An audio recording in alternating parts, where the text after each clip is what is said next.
হরে হরে আবার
Shri Shri Gour Govinda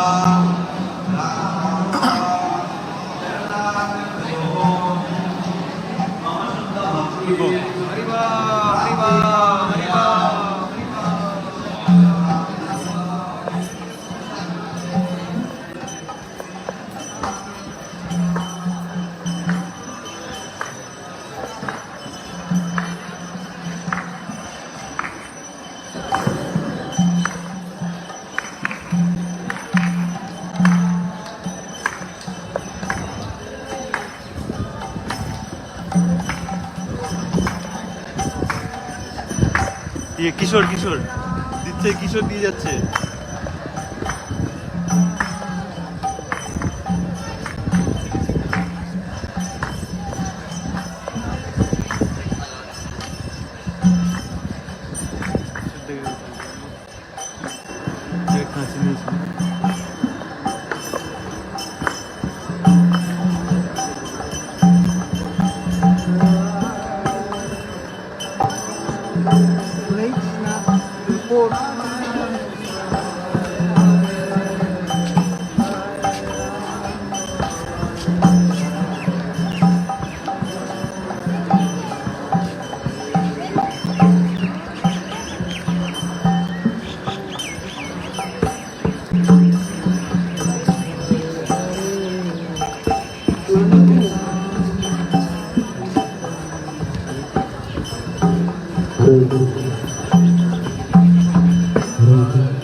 Hare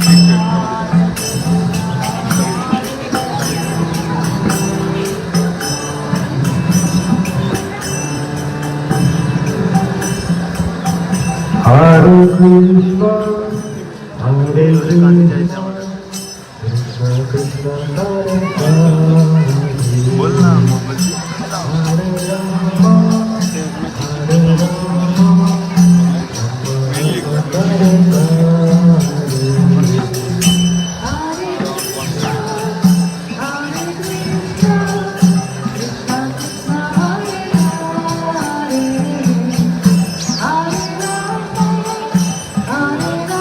No, no. কি এটা Hare Krishna, Hare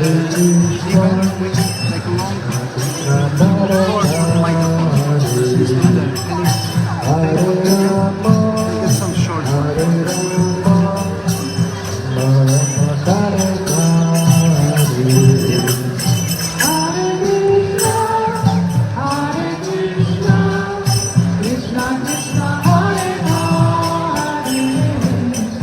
Hare Rama, Hare Rama, Rama Hare Hare.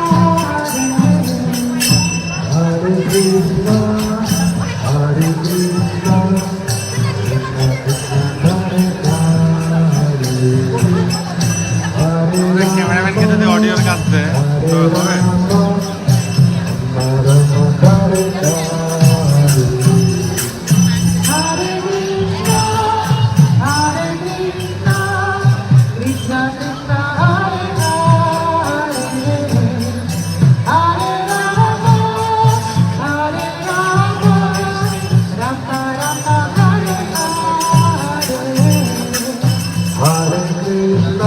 ঝিকঝিক ঝিকঝিক করছে light reflect করছে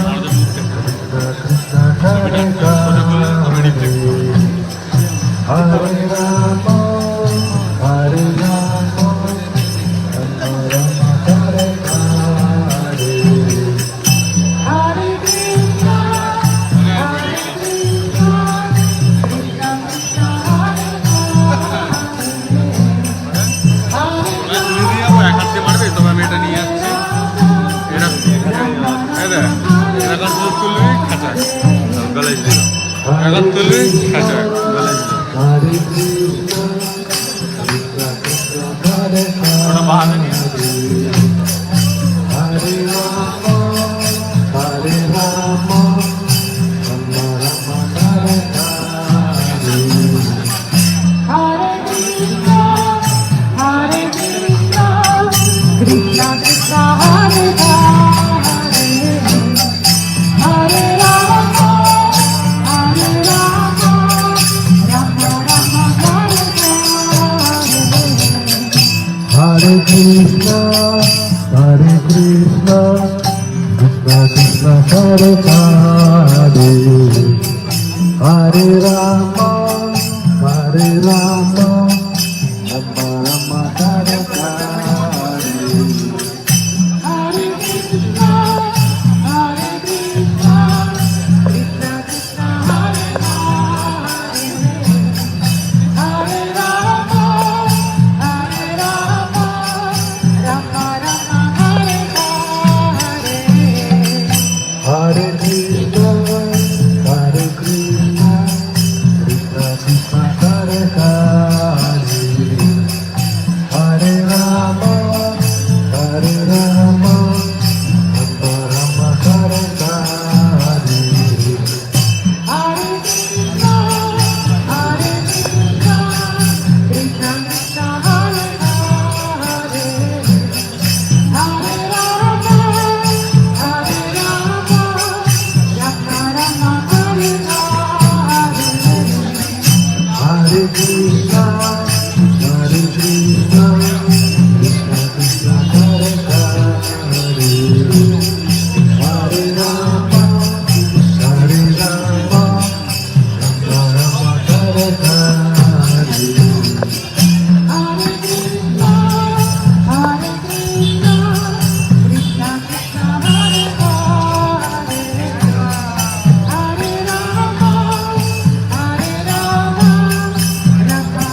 Hare Krishna, Hare Krishna, Hare Krishna, Hare Krishna.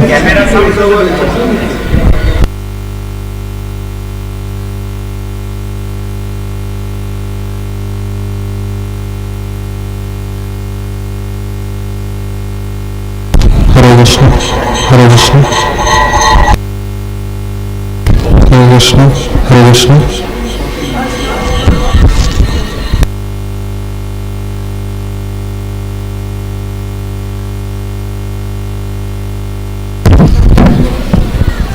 Krishna, Hare Krishna, Krishna Krishna, Hare Hare, Hare Rama, Rama Rama, Hare Hare, Hare Krishna, Hare Krishna. তুমি দেখো এদিকে হরে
Hey Atma Ram Prabhu.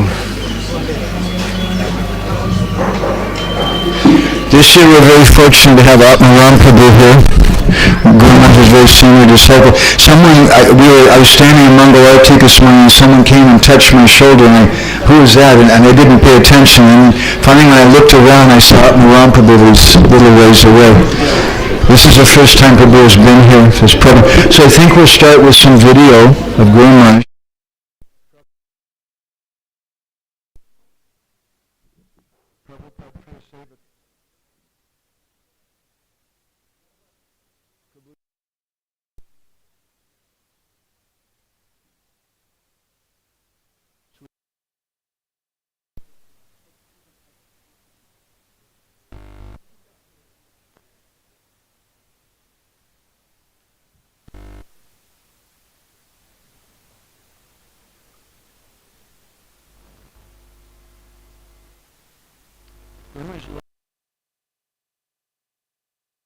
Some more things about that.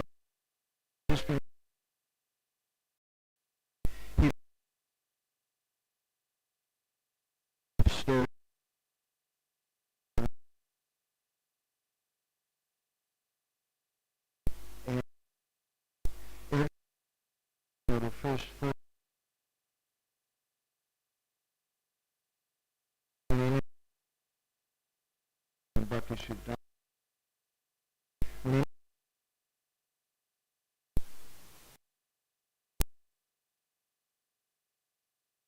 having a big pandal here, and then a little later we shifted to sometimes a Panchatattva extension, and then to the community hall. Is this happening? Ready to go? Okay, what is this video? It's a combination. How long is it? 40 minutes. So, 14. Okay. So we have a 14-minute video, which is a collection the devotees have put together from different lectures of Guru Maharaj.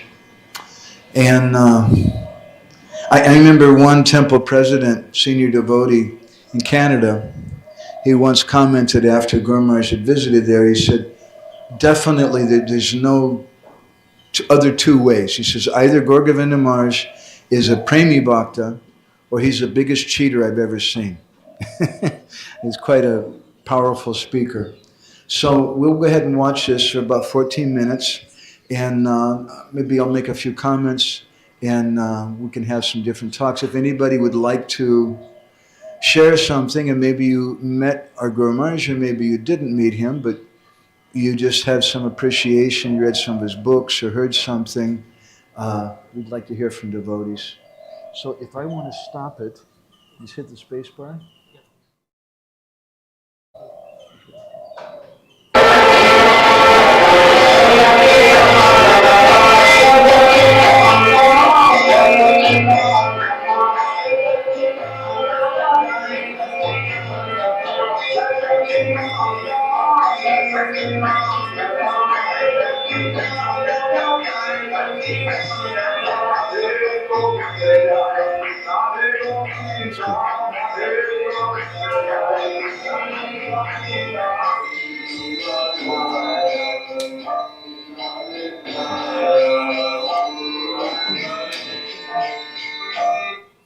This is in Paris in 1986. I think it's in the house of Hari Vilas Prabhu.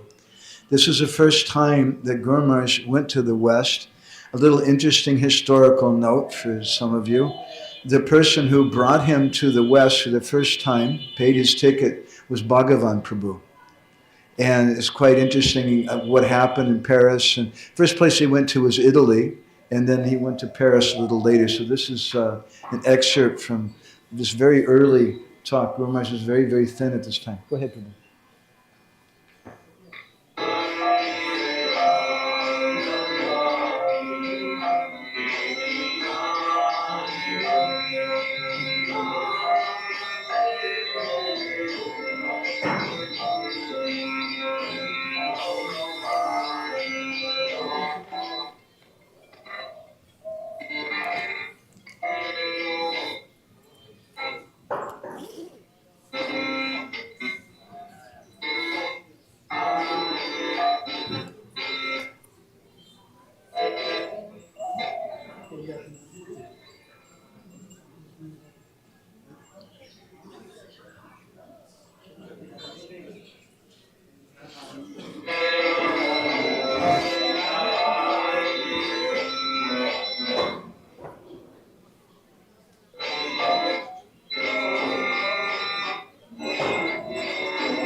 The conclusions of all Vedas, all Vedic literatures.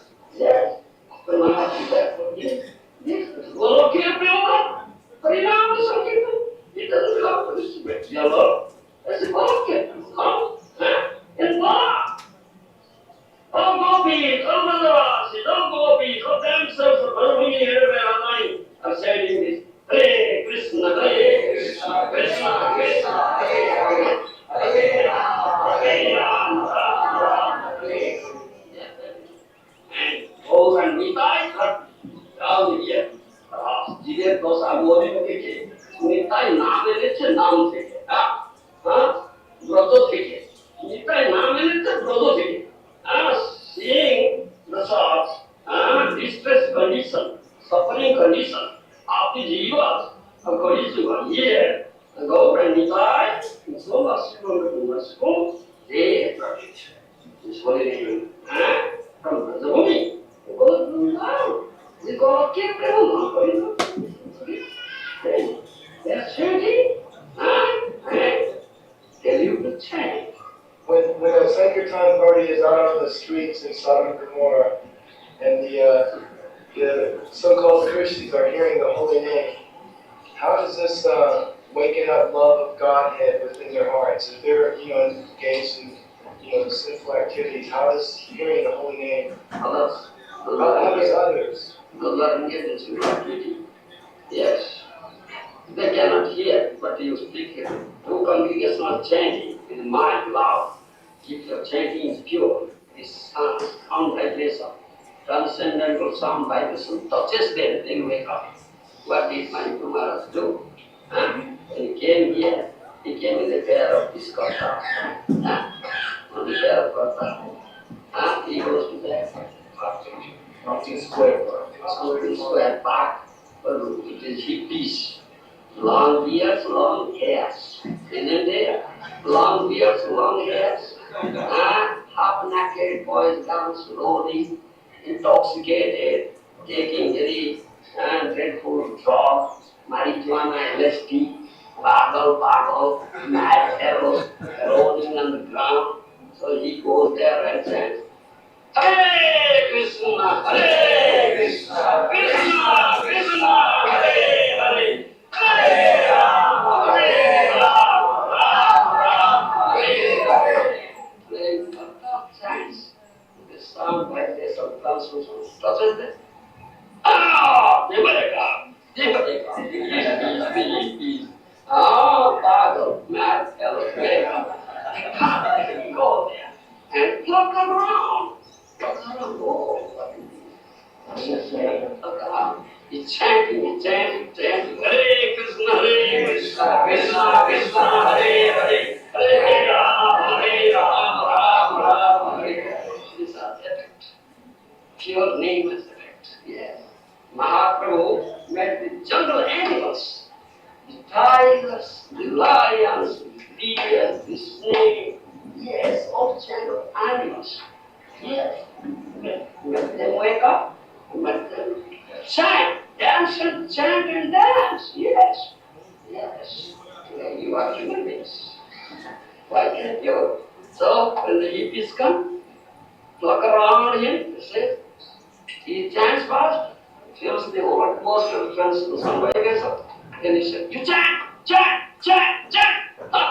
Isn't it? And he says so. Chant. You see, those are very, very simple. They cannot order. When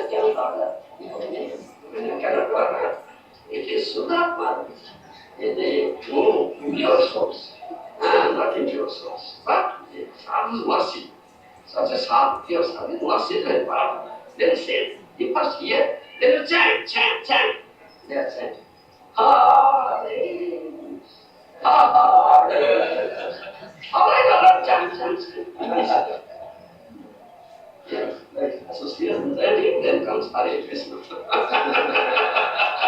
That is sadhu mercy. Yes, very tough. If you can feel like, say, whole atmosphere in this principle, some vibration, it will touch everything. Yes. Their consciousness will be awakened, will purify the feeling. Even this, Murari, tovp, বলিতে না পারে, তারা বলিতে না পারে। They cannot utter the trees, the mountains, the bars, this. They cannot utter. শুনিলে তারা, if they hear, they will be delivered. They will be delivered. Yes, transcendental some example, they will be delivered. Because you can reach. You cannot utter. Yes, follow such a sadhu. Yes, go on. Yes, have to faith on it until you fail. Don't be desperate. Don't feel yourself disappointed, Baba. No, have to fail. Yes. Understand? Yes, definitely. You said that Krishna is theoretical and Sri Chaitanya Mahaprabhu is practical. It's just Chaitanya Mahaprabhu is practical. This is the contribution of Srimati Radhika. Yes.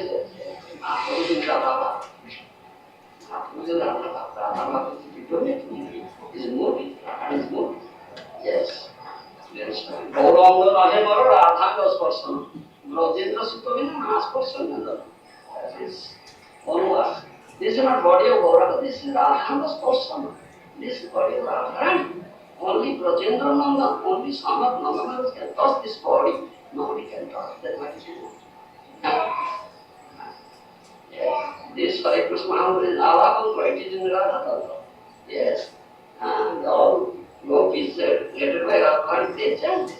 Hare Krishna, Krishna Krishna, Hare Hare, Hare Rama, Rama Rama, Hare Hare.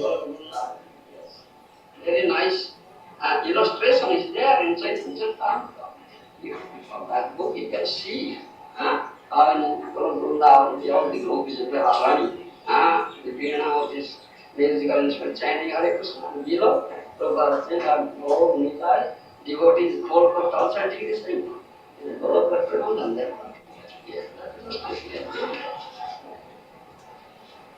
All right, yes. It's Sila Govinda, we will call, he called Lord Chaitanya. Yes, Govinda. We will call Lord Chaitanya, will Lord Chaitanya anyway appear in 500 years ago? 500 years ago. In Sila Govinda, we will call Lord Chaitanya. He didn't call me. Will Lord Chaitanya appear? This is coincidence. This is strange coincidence.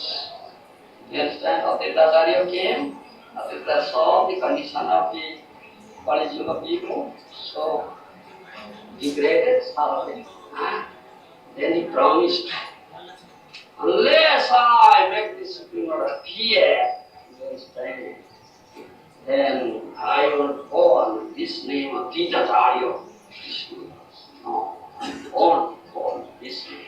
He promised you. Yes. Every morning, with tulsi leaf, Ganges water, offering Sarvamsla, thundering voice, chanting and calling from God. There is awesome sex there. Then my Muslim will say, Nara Huka. Under a skull of Nara, another name of Advaita, cannot make me stay there, so I come down and stay. That is, such a dear devotee can make the Supreme Lord appear. Yes. Bhakti Sarvadrupaya Paramatma, no. Bhagavad says, by the will, by the desire of such a bhakta, such a dear devotee, Krishna appears. Only such a devotee can make Krishna appear. Who can make him appear? Yes, that's such a devotee. Krishna has already developed that desire, I said, I'll go again. I said, I'll go again. As a bhakta, as a devotee, as a mood of bhakta, devotee, and try bhakti in my whole life, and I'll preach it, I'll teach it, understand? So that desire is already there in Krishna's mind, at the same time, Aditya Bali is there, simultaneous, once. You follow? Sure. So he can yes, only such a devotee, dear devotee, can make him happy. Yes, bhakti is our without such a devotee, he can make it. Otherwise, no one can make him happy. He can make it anyway. Such a devotee. You bhakta, arati, disa, sadhika, bhakti, bhakti. There is supremely independent. Supremely is there, I have no independence. I have no independence. I am dependent on my bhakta, on my devotee. Yes. He said I have no independence. What the bhakta said, I do. I have no independence. Yes. Lord Krishna and Radha washing their performance on the earth when they were 500 years ago passing. Were they washing themselves as washing? When Krishna Brahmana came, as Rama Mahaprabhu and working down on the 500 years ago, in Gour Govinda, where Krishna Brahmana watching Gour Govinda. So that when Krishna descended at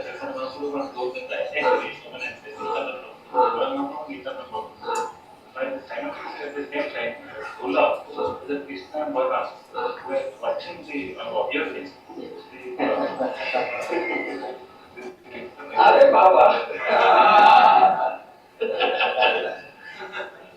Mahaprabhu is Krishna. Mahaprabhu is Jagannath. So when Mahaprabhu was chanting, dancing before Jagannath in Puri, Ram Jagannath, Rathadatra was there. So Jagannath was watching. Understand my body? Oh yeah.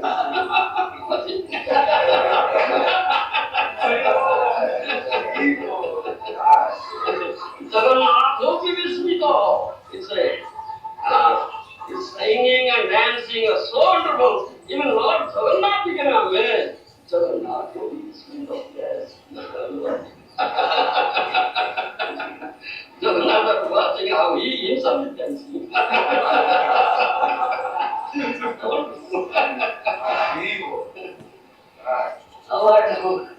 Thank you.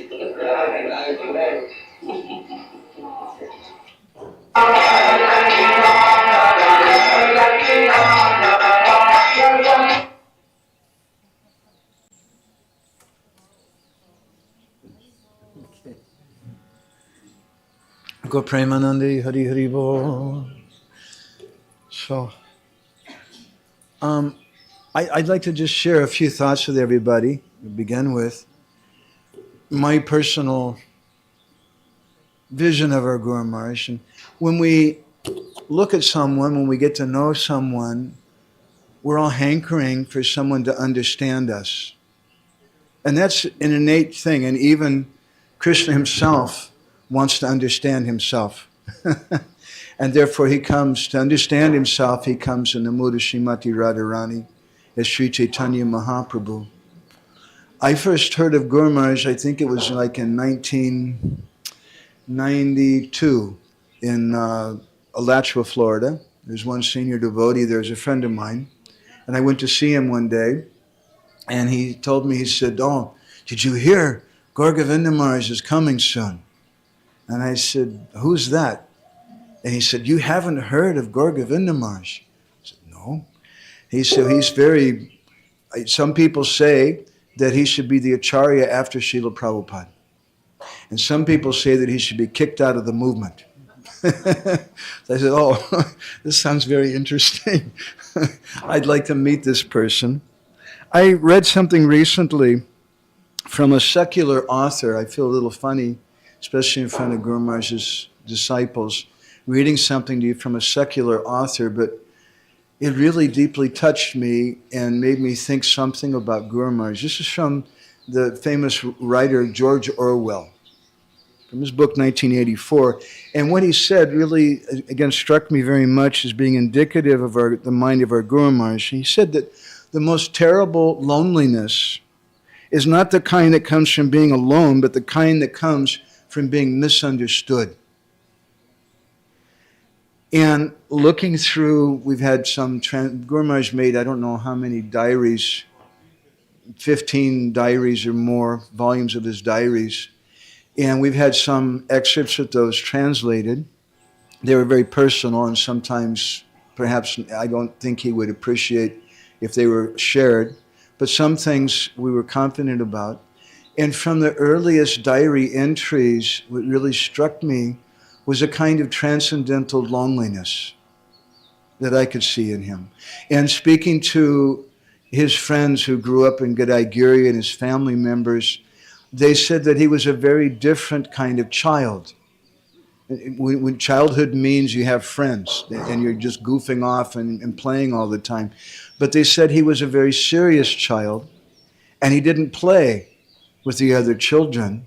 Rather, he just wanted to do Kirtan with his uncle Gopinath Giri, who was a Paramahamsa, and with his family members, the Giri family, who were very famous Kirtaniyas, and he wanted to worship the deity of Gopal, Shri Radha Gopalji, who had been in their family now for almost 400 years. And it's a long story about that. We wrote a book called the Gopal Jew, the beloved deity of Srila Gour Govinda Maharaj, and I think they have that on the table in English and in Hindi too. So that really struck me, and it struck me speaking with the headmaster at the school. He was a high school teacher at one point. Very interesting, the number of the students who were learning under him later became his disciples. And speaking with the headmaster there, he was a very different kind of person. From his childhood, he read, by the time he was 8 years old, he'd read the Gita, the Bhagavatam, and the Chaitanya Charitamrita. He was just a very lonely kind of person. And reading in his diaries, he was always looking for association. In fact, his last diary entry, the day that he left here in Mayapur, all of his diary entries, he would pray to Gopal. Dear Gopal, today this happened. Dear Gopal, that. Dear Gopal, I have this prayer. And that day he had a prayer. Dear Gopal, please give me like-minded association. It's a paradoxical kind of thing, which George Orwell spoke about very nicely, that this kind of loneliness, he says that the kind of loneliness that doesn't come from silence, but from the overwhelming noise of a world that doesn't truly hear you. You feel like the truest parts of yourself, the raw, unpolished, and beautifully complex pieces of who you are, go unnoticed, misunderstood, or even ignored. And he said to be misunderstood is to feel disconnected. And I know, speaking with him, I had the good fortune for a short time, for 4 or 5 weeks, traveling with Guru Maharaj as his personal servant in 1994 in Europe. And I saw that thing in him. Very, very few people understood him, even amongst the disciples of Guru Maharaj. In the Hare Bhakti Vilas, Srila Sanatana Goswami quotes a shloka which he says, Advaitam cha parityagya, that one of the qualifications of a disciple is they should give up the attitude that I'm non-different from Gurudev. In Bhaktivinoda Thakur, in one article, he says that there's different types of Bahirmukh Sishyas, or external disciples. We spoke about this recently in Puri. One of which is called the Guru Giri. And the Guru Giri is someone who wants to make a business out of their Guru. And they want to advertise.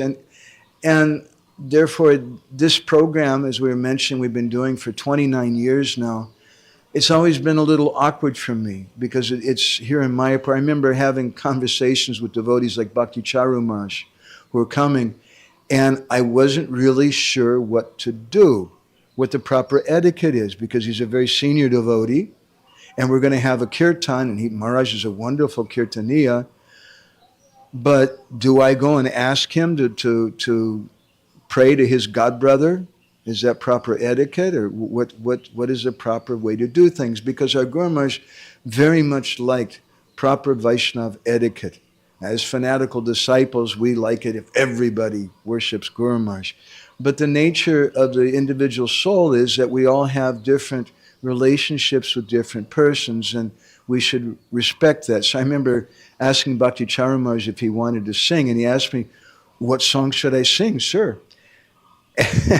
And I said, "Well, Maharaj, as you like, you can sing Ohe Vaishnava Thakur, or you can sing Gurudev Kripa Bindu Diya, or Sri Guru Charana Padma." He chose Sri Guru Charana Padma. And I remember having a talk with him how that made me a little uncomfortable, because my purpose in this program is to try to remember and try to please our Guru Maharaj. And he had a very, very intense, specific mission. As this year, I've just been thinking a lot about his loneliness, his transcendental loneliness. And we saw that in so many ways. He told us in Bhubaneswar, when Srila Prabhupada came there in February of 1977, and Prabhupada established the cornerstone of the Krishna Balaram Mandir, which is the last temple Prabhupada established in this world before he left. There was a number of devotees traveling with Srila Prabhupada, and our Guru Maharaj had made a small mud hut for Prabhupada. At that time, that place was a jungle. Sometimes Gour Govinda Maharaj was giving lectures there to some of the local villagers. One such evening, he spoke for an hour or two, and when he finished, a cobra fell off of his lap. It had crawled onto his lap.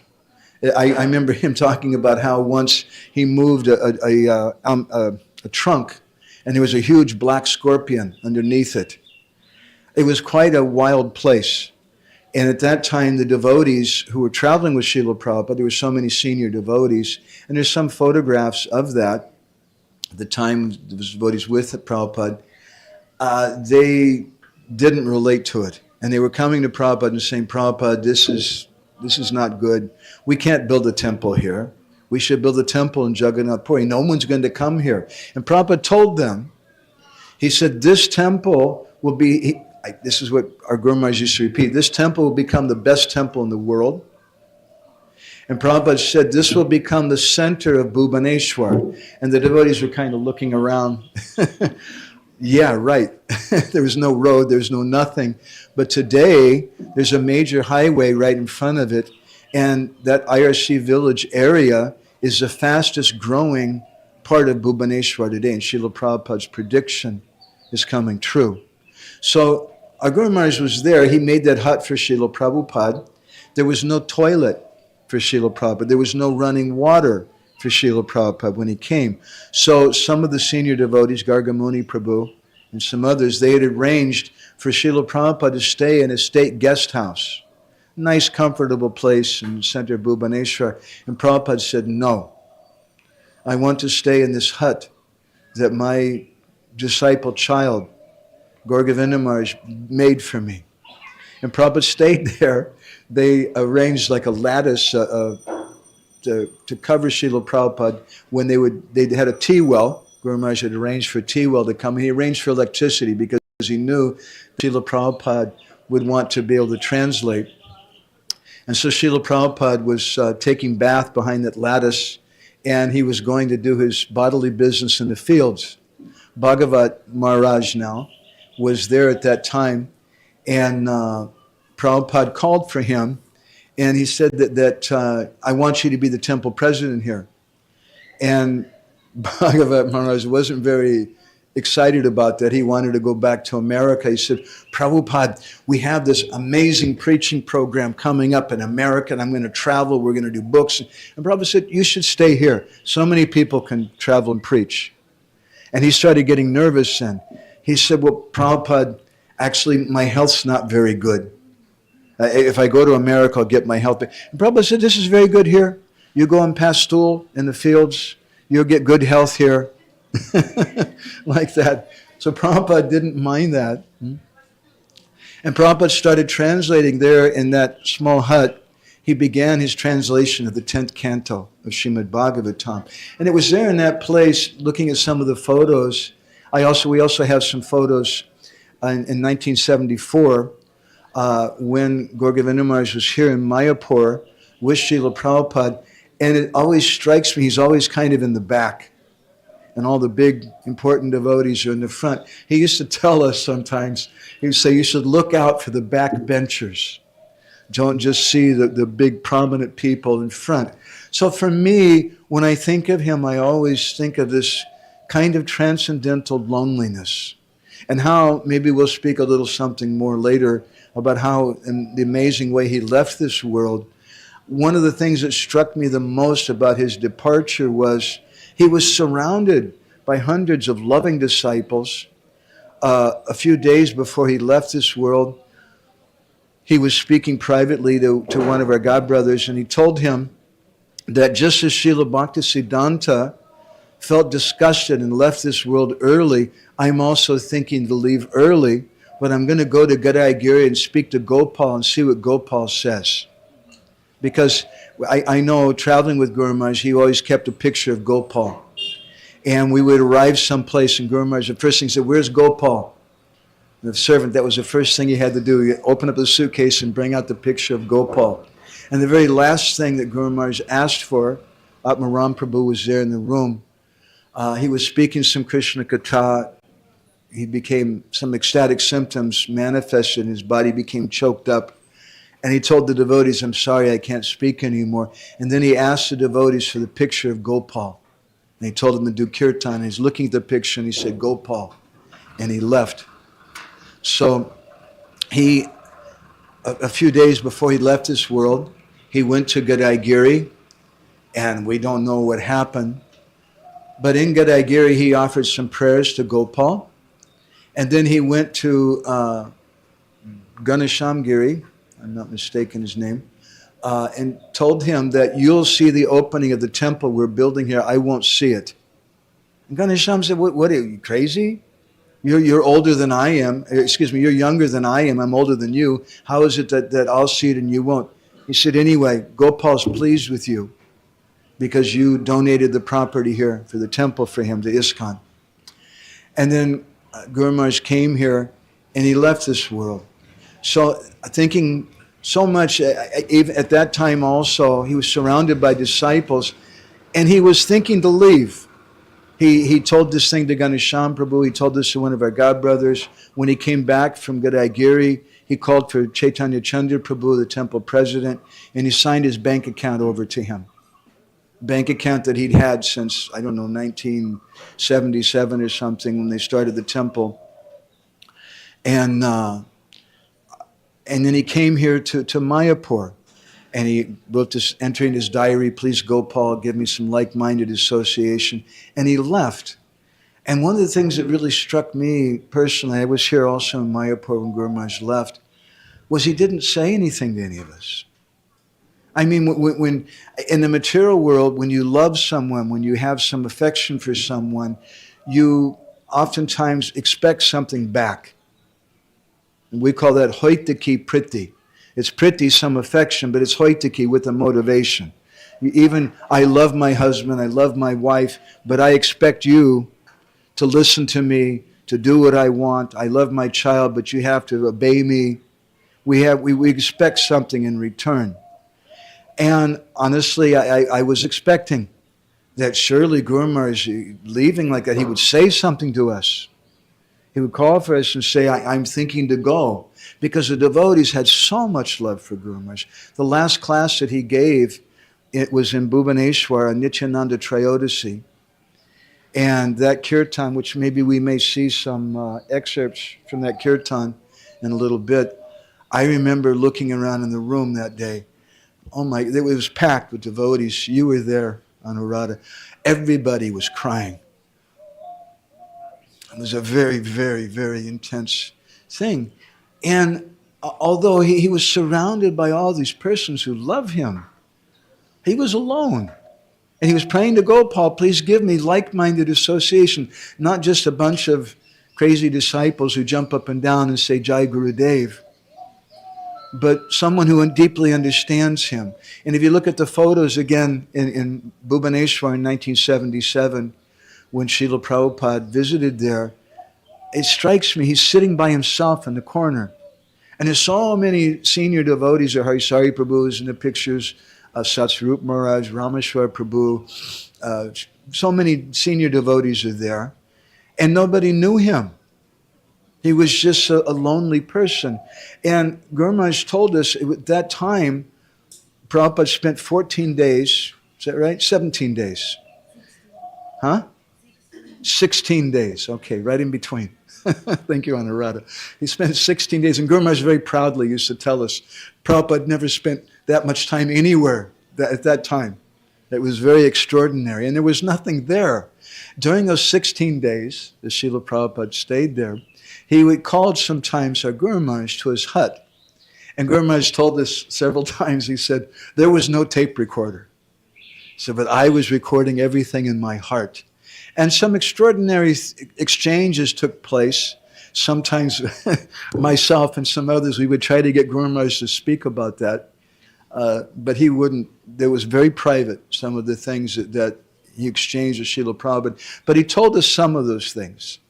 And some of it really struck me very deeply because it was a very personal, intimate exchange with Srila Prabhupada. Prabhupada told him, I want you to accept your own men. I want you to accept disciples. And Guru Maharaj said, Prabhupada, I don't want to be the head. I want to be the tail. And Prabhupada said, no, I want you to be the head. And then Prabhupada gestured outside the many devotees who were there, following him everywhere. Devotees who were very surrendered to Srila Prabhupada, very senior devotees. And Prabhupada pointed at him, he said, they all have problems. And they can't stay. But I want you to stay. And then he told them, you tolerate, tolerate, tolerate, cooperate. And we made a slogan of that on our wall in our ashram, a picture of Guru Maharaj, tolerate, tolerate, tolerate, cooperate. And that to me epitomizes the kind of loneliness that he had, which is a very paradoxical kind of loneliness, which many of us, I think, can understand. Before we meet the devotees, we just feel like, I just don't fit into this world. There must be something wrong with me. And then we meet the devotees and it's, oh my God, here's some people who understand. And we have so much excitement. But then, paradoxically, sometimes after a few months or a few years, that shelter that we find also in that shelter, sometimes they don't understand us. And that's an even deeper pain. Because when we're with the devotees and we feel the devotees don't understand us, oh my God. There's a few biographies of Guru Maharaj. I wrote one myself. We called this, When Good Fortune Arises.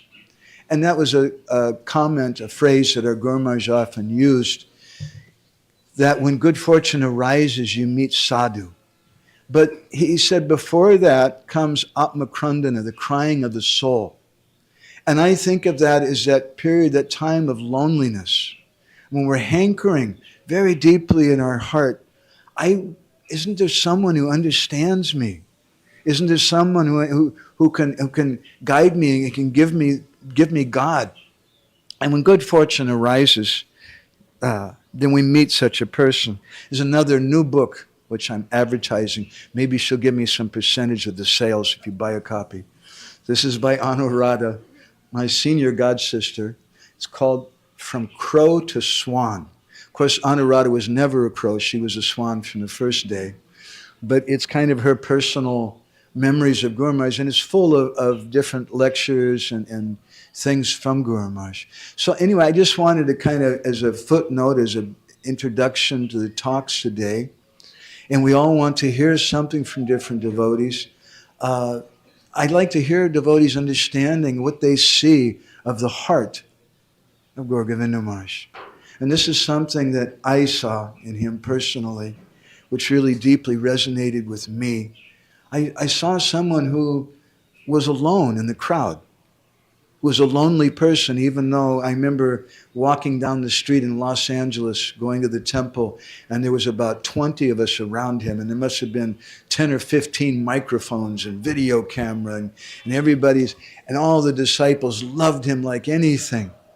But he was all alone. One more little story. And then I'd like to ask Pushpavan Prabhu if he can speak something. I had the good fortune of traveling to Guru Maharaj in '94, and it was a special time for me because it was the first time I'd ever been to Europe. And it's the first time, Damani I'd met before, but you weren't in Europe in '94, you were in America. Yeah. Lachua, yeah. So, Hare Krishna. Krishna Chaitanya Maharaj ki jai ho. So it was the first time I had ever been to the UK, first time in France, first time in Italy, first time in Spain. And when you go somewhere for the first time, you feel lonely. You feel like, I don't understand anybody. The only person that I knew the whole time was Guru Maharaj. And he was so affectionate to me. Krishna Chaitanya Maharaj, I don't mean to embarrass you. Please excuse me. Thank you for coming. Do you have to go right away? You're okay? All right. Because we're going to have, I just asked your godbrother Pushpavan Prabhu to say something first. That's okay? All right. It's an awkward program because there's so many different things going on at the same time. And we want to try to do this in as much as we can, a family kind of way. So anyway, back to my story. So I was traveling with Guru Maharaj, and he was the best friend I have ever had.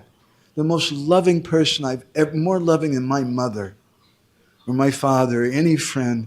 And I felt like he knew me more than anyone else. And I felt so close with him. He's the only person that I knew. We go to all these places and they're all speaking Spanish or French, and I don't speak Spanish or French. And I was with him practically 24 hours a day, minus the time he was in the toilet. And I would sleep on the floor next to his bed. Sometimes I slept under his bed. And he was just my best friend. And so that went on. And then we were flying back from Heathrow Airport in London to Delhi. And on the flight, it's a long flight, I don't know, 6 or 8 hours or something.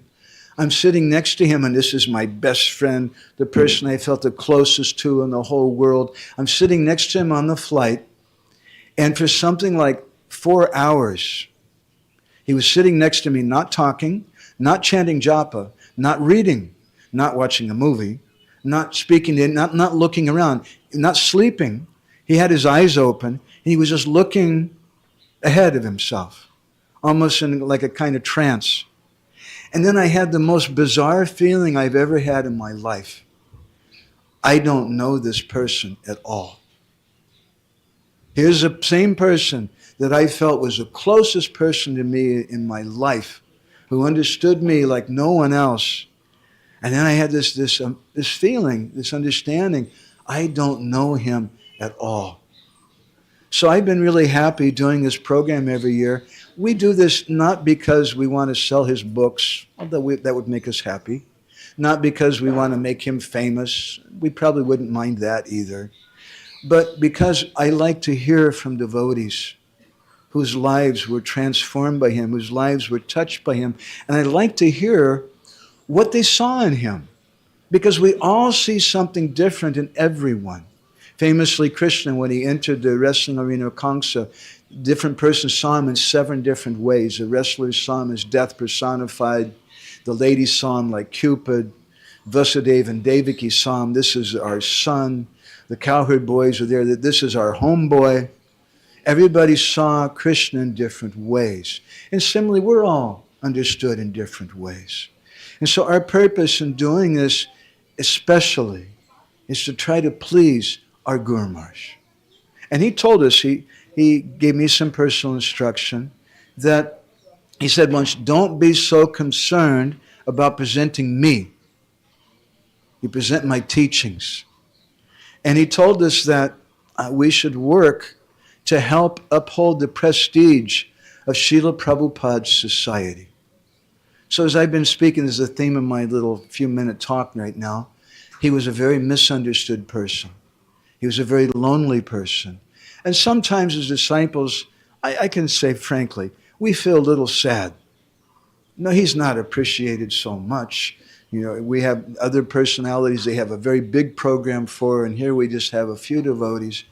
And somebody was speaking with me about this a few days ago, and I said, that's okay. That's his whole life.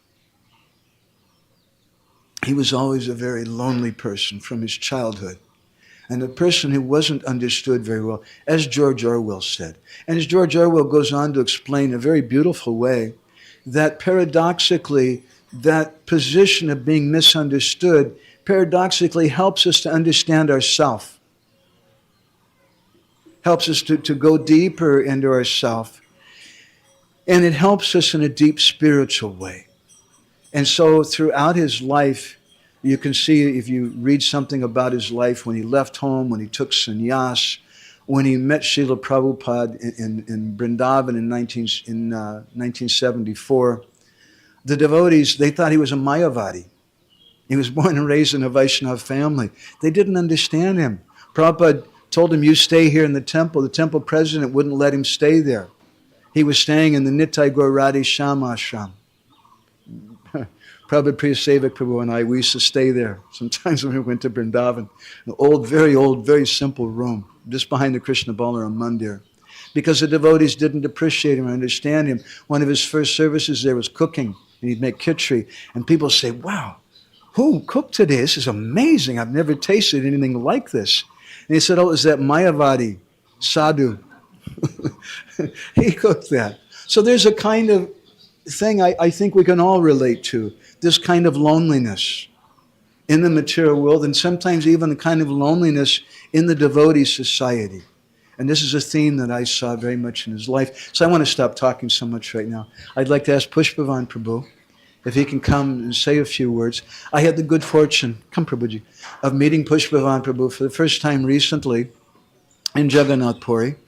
And I was just very touched to get your Sangha Prabhuji and your good wife. And one thing that touched me very much about Pushpavan Prabhu, he's a very gentle, kind of quiet person, kind of person that Guru Maharaj spoke about, one of the backbenchers. Yeah, is that okay? Yeah, that's good. All right, don't mind sitting next to me? I don't mind. Is there any water? Yeah. Okay. Right now, it's just... Okay.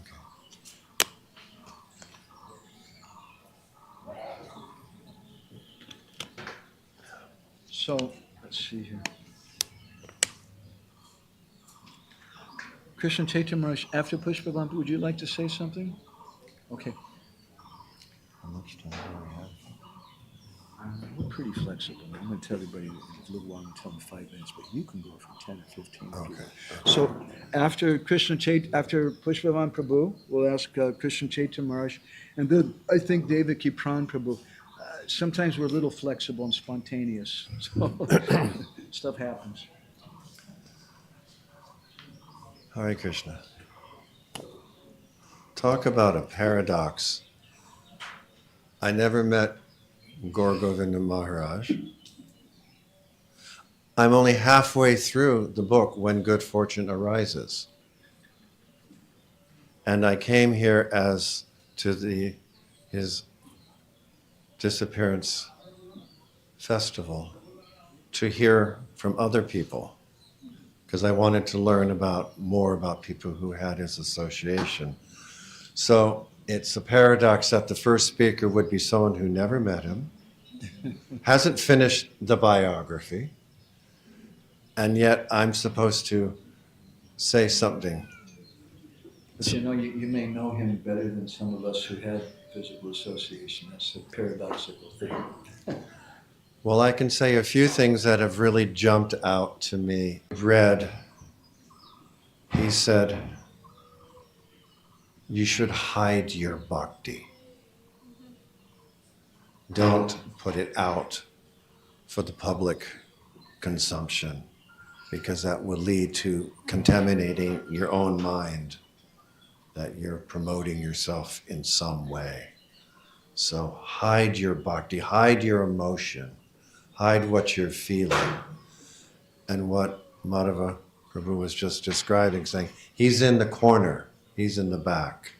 And it seems to be very much in line with this idea that you don't promote yourself as being something unique, because we know we're the size of the jivatma is very, very small.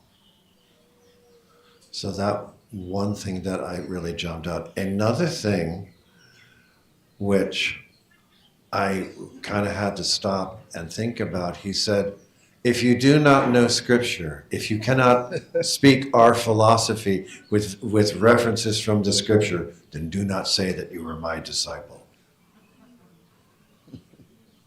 I had never heard such a thing before, but how important it is to be grounded in the tattva of the scriptures. That don't be speaking something that in an exponential way, that you should actually have some reference point. That really was profound to me, you know. And then the time, and I understand there were 3 instructions that he received from Srila Prabhupada directly. One was to translate my books into the arisen language, which he took up in a very serious way. He gave himself a daily quota of so many verses I will translate, and that he worked every day, whether he was traveling, whether he was in a jet lag type of situation. There were certain times where he wouldn't, by circumstances, and I don't remember the circumstances, but he would not have eaten in over 2 days. But still he would meet his daily quota of verses to translate. Second instruction he received from Srila Prabhupada was to open and establish a temple in Bhubaneswara. And that I read, and I'm in a men's group in Alachua, Florida. We're all people like my age, our background is similar, mostly Prabhupada disciples. We're all men's group. And I read this, and I took a screenshot of the page, and I sent it to the men's group because I was so impressed with it. And that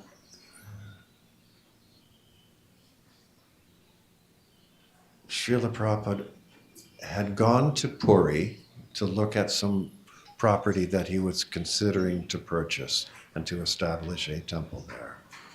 And then it's described, his enthusiasm seemed to slacken a little bit after spending time looking at this property and maybe going around considering the situation that his disciples, although Jagannath is Lord of the universe, his disciples could not enter into the temple. And that might have been influencing his thinking. I can't say that.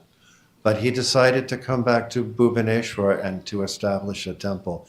And as he was entering the property, Srila Prabhupada takes his walking stick and pounds the ground and says, I place all of my mercy here. Boom.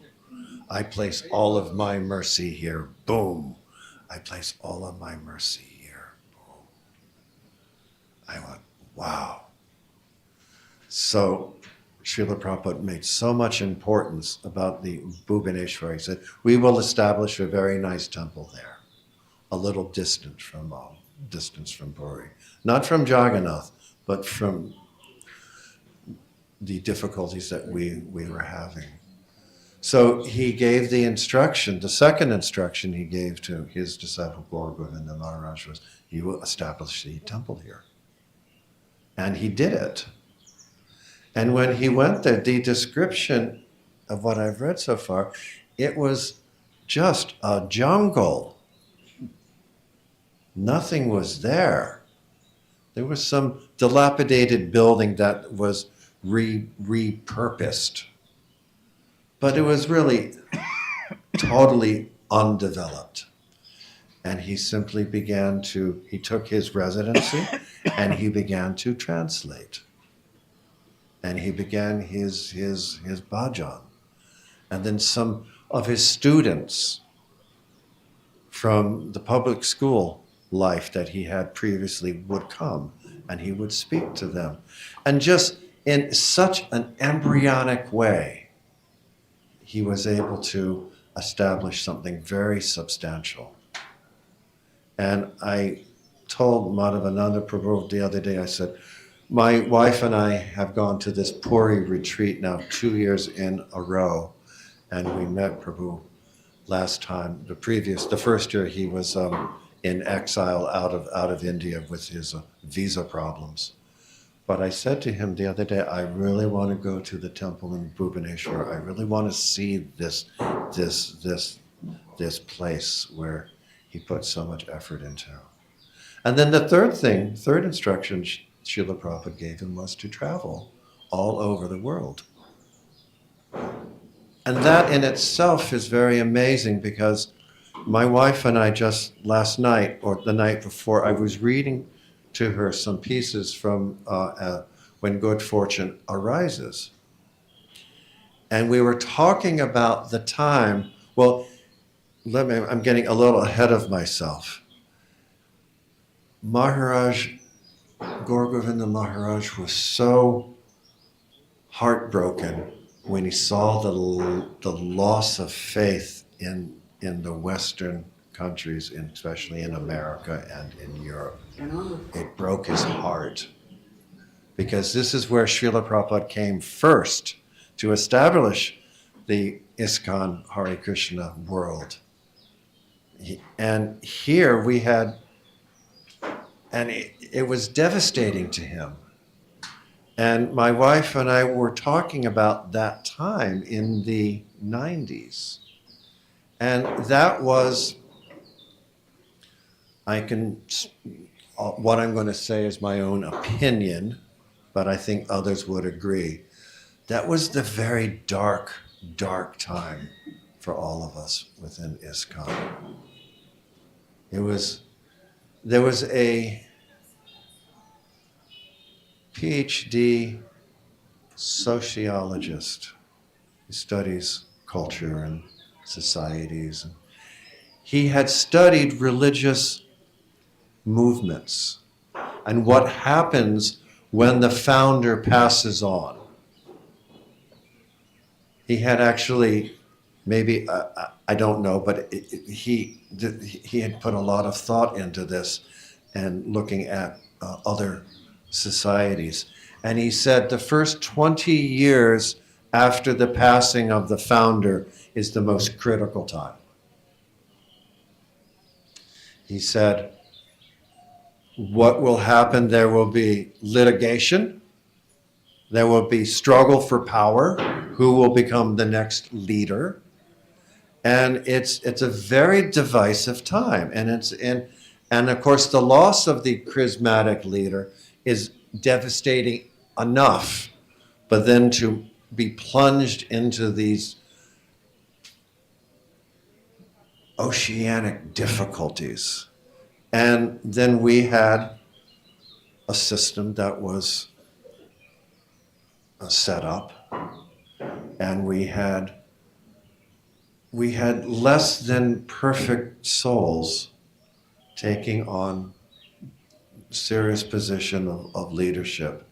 And when they would leave, it just undercut us so much. Another difficulty. So Gour Govinda Maharaj felt that, he saw that.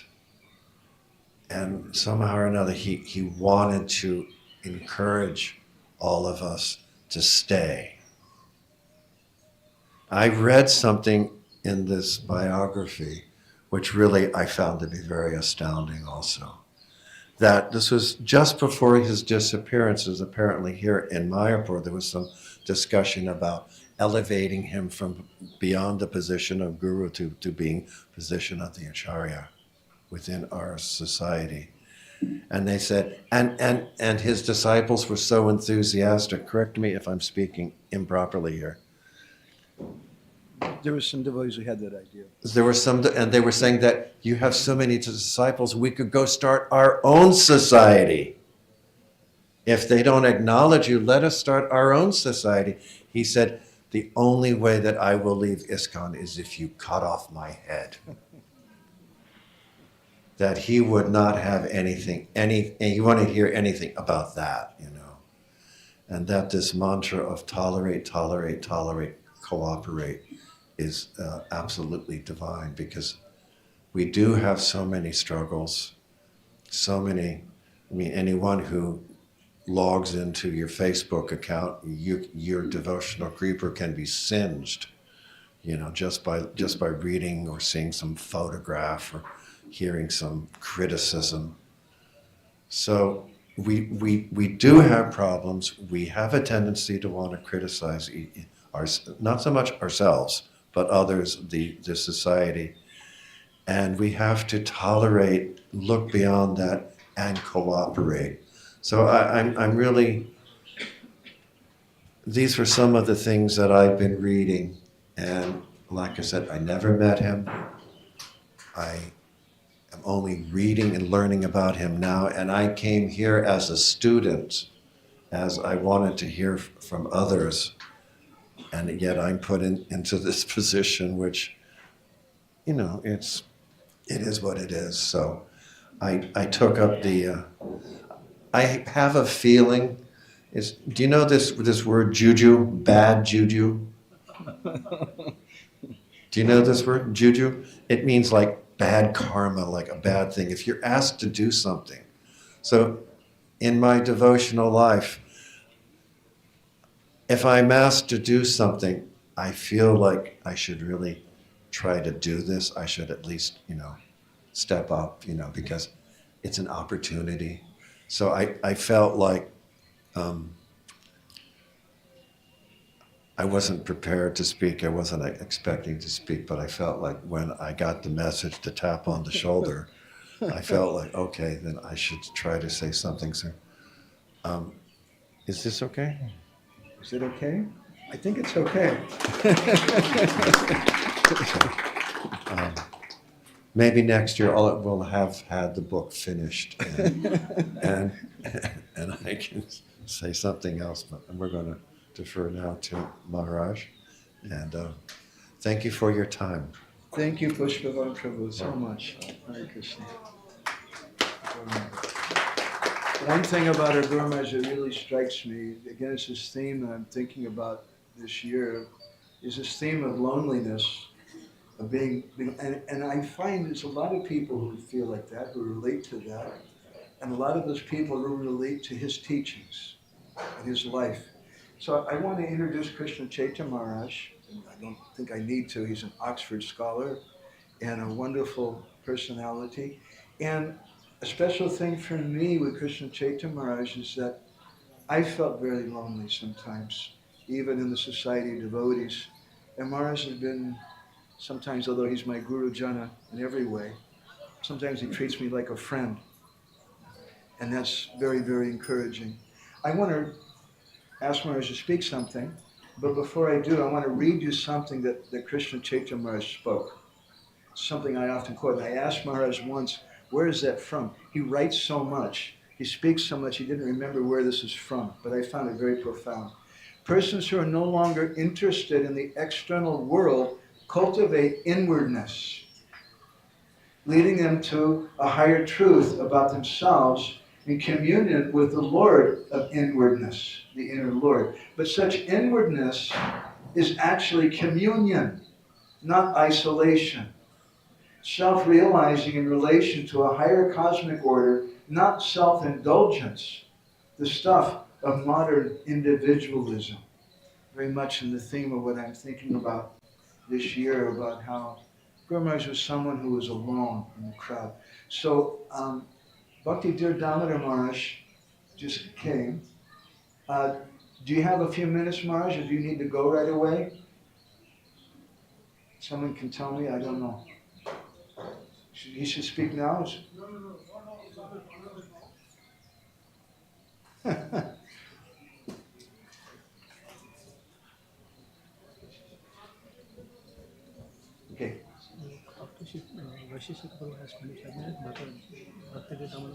Okay, so Vaisheshika Prabhu is somewhere here, hiding, I don't know, in the back there. It's kind of hard to hide Vaisheshika Prabhu. He's always the biggest person in the room. And he's always the most amazing person in the room. He has 25 minutes. So if I can be, I hope it's not improper etiquette. Is that okay, Krishna Chaitanya? So why don't we ask Vaisheshika Prabhu if he can come forward. And if you don't know who Vaisheshika Prabhu is, you're a very unfortunate person. But some prayashchitta you can do. You can watch on Mayapur television the lecture, the Bhagavatam class from this morning, which was just a wonderful, wonderful class.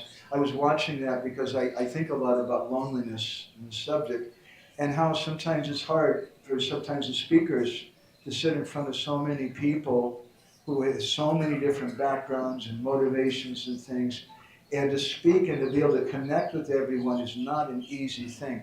And this morning, Vaisheshika Prabhu, you nailed it. You really nailed it. I was really so appreciative. He touched on so many different persons there and appreciated them and spoke in a way which is very difficult in this international society, in a way that's going to resonate with everybody. But he spoke a lot about Srila Prabhupada and his connection with Srila Bhaktisiddhanta. And he spoke a lot about book distribution. I was sitting next to Vijay Prabhu, and I told him before the talk, I said, Vijay Prabhu, I said, I have some psychic powers. He said, yeah? I said, yeah, I can tell you that in the lecture we're about to hear, he's going to say something about book distribution. And I was right. It was amazing. So I began my psychic career this morning like that. Thank you so much, Vaisheshika Prabhu. You should start a website. Om Jnana Timirandasya Jnananjana Shalakaya Chakshurunvidatam Dena Tasma Shri Gurave Namaha Vansha Kalpatarubhascha Kripasindubhyevacha Patitanam Bhavanibhyo Vaishnavebhyo Namo Namaha Jai Shri Krishna Chaitanya Prabhu Nityananda Shri Advaita Gadadhara Shivasari Gaura Bhaktivinoda Hare Krishna, Krishna Krishna, Hare Hare, Hare Rama, Rama Rama, Hare Hare. The fact that I am sitting next to Madhavananda Prabhu is emblematic of one of the ways in which I feel most profoundly the ongoing association, presence of His Divine Grace, Gour Govinda Maharaj, because I feel that you, Madhavananda Prabhu, are a faithful disciple, and it's in the heart and activities of the faithful disciple that we most see the Guru that they're following. And through you, we have experienced what I consider personally to be the greatest gift that Srila Gour Govinda Maharaj gave, which was an entry into Jagannath Puri. Without a Vaishnav who is intimately connected with the Dham, or as Srimad Bhagavatam, Yudhishthira said to Vidura, Vavadivida Bhagavatas Tirtha Swayam Bibo Tirtaku Vanti Tirtani Santaksnena Gadabrita. He told Vidura, did Yudhishthira, that you are a walking pilgrimage site because you carry the Supreme Lord, or even better, you carry love for the Supreme Lord within your heart. And had it not been for Srila Gour Govinda Maharaj and his absorption in an acquaintance with the mood of Sri Chaitanya Mahaprabhu and the presence of Jagannath Baladev Subhadra in Jagannath Puri, understanding that Dham and being able to go there under the guidance and protection of Gour Govinda Maharaj and his disciples, and most notably Madhavananda Prabhu, who has been such a worthy guide to introduce us to that place, following in the footsteps of Gour Govinda Maharaj. From that, we have gained great appreciation for Gour Govinda Maharaj, his contribution in that aspect. I had an opportunity before the Bhuvaneshwar temple was built to stay in a little grass hut with Bhagavat Prabhu, and his son is here, Shinga Prabhu. And I lived with him in a little grass hut, and in the other grass hut was Srila Gour Govinda Maharaj. It was a very rustic setting. The foundation had been dug for the temple, but there was no construction there, nor was there anything nearby. It was desolate in that sense, no construction. And everything was cooked on an open fire. And Maharaj, Gour Govinda Maharaj, seemed quite at home there, that there was a makeshift Vyasasana for him to give class in the morning. My memory probably doesn't serve properly, but I remember it to be something like a bullock cart with some arrangement where he would hold forth and give Bhagavatam class. And I very specifically remember the sublimity of that time to, in a non-developed area, something that's just beginning, realize that it's manifesting from his desire to have a community, a center there. And I remember him on a personal level as being impeccable in his habits, especially when we went for an outing. When it came to noontime, we were in the middle of a field, and someone assisted him to take bath at noon before he'd do his Gayatri, which was in the middle of a field where they had to hold up some dhotis to give him a screen, and he did his afternoon, his Sandhya Vandana and a bath and everything like that. From being in his association, just briefly, staying there for some time, had this feeling of fortune to have come in contact with a god brother that Prabhupada recognized when he first met him as someone who was already qualified as a leader for iskcon. He gave him all 3 initiations at once. And it reminds me also of how this movement, Pushpaban Prabhu mentioning what an effect he had, that one person, one pure devotee, as it is mentioned in a poetical way, is like a scented flower bush in a forest, can scent the whole forest. And Gour Govinda Maharaj's scent of pure devotional service and enthusiasm for it is still here with us. The most important of all assets we have are the association of pure devotees. Regarding his personality as well, I had always heard that a sadhu is one who, in the way of doing surgery, is unabashed about cutting. And I recall in San Francisco when His Holiness came to and stayed at the Bhaktivedanta Institute, which was on Cole and Carl Street in San Francisco. And I had not seen him for many years, and I came and sat in the class. And when he began to speak, I realized that I was slightly afraid that he might notice me, because he had noticed others who either weren't sitting properly or not paying attention. And he chopped him. And I left there with a more urgent sense of my own practice, that if you sit in front of a sadhu who is 100% engaged, he'll notice if somebody else isn't, or isn't. You can see through you. And that was something I marked about Maharaj, is that not only was he fully aware of what level people were on, but he was very merciful in administering such surgery.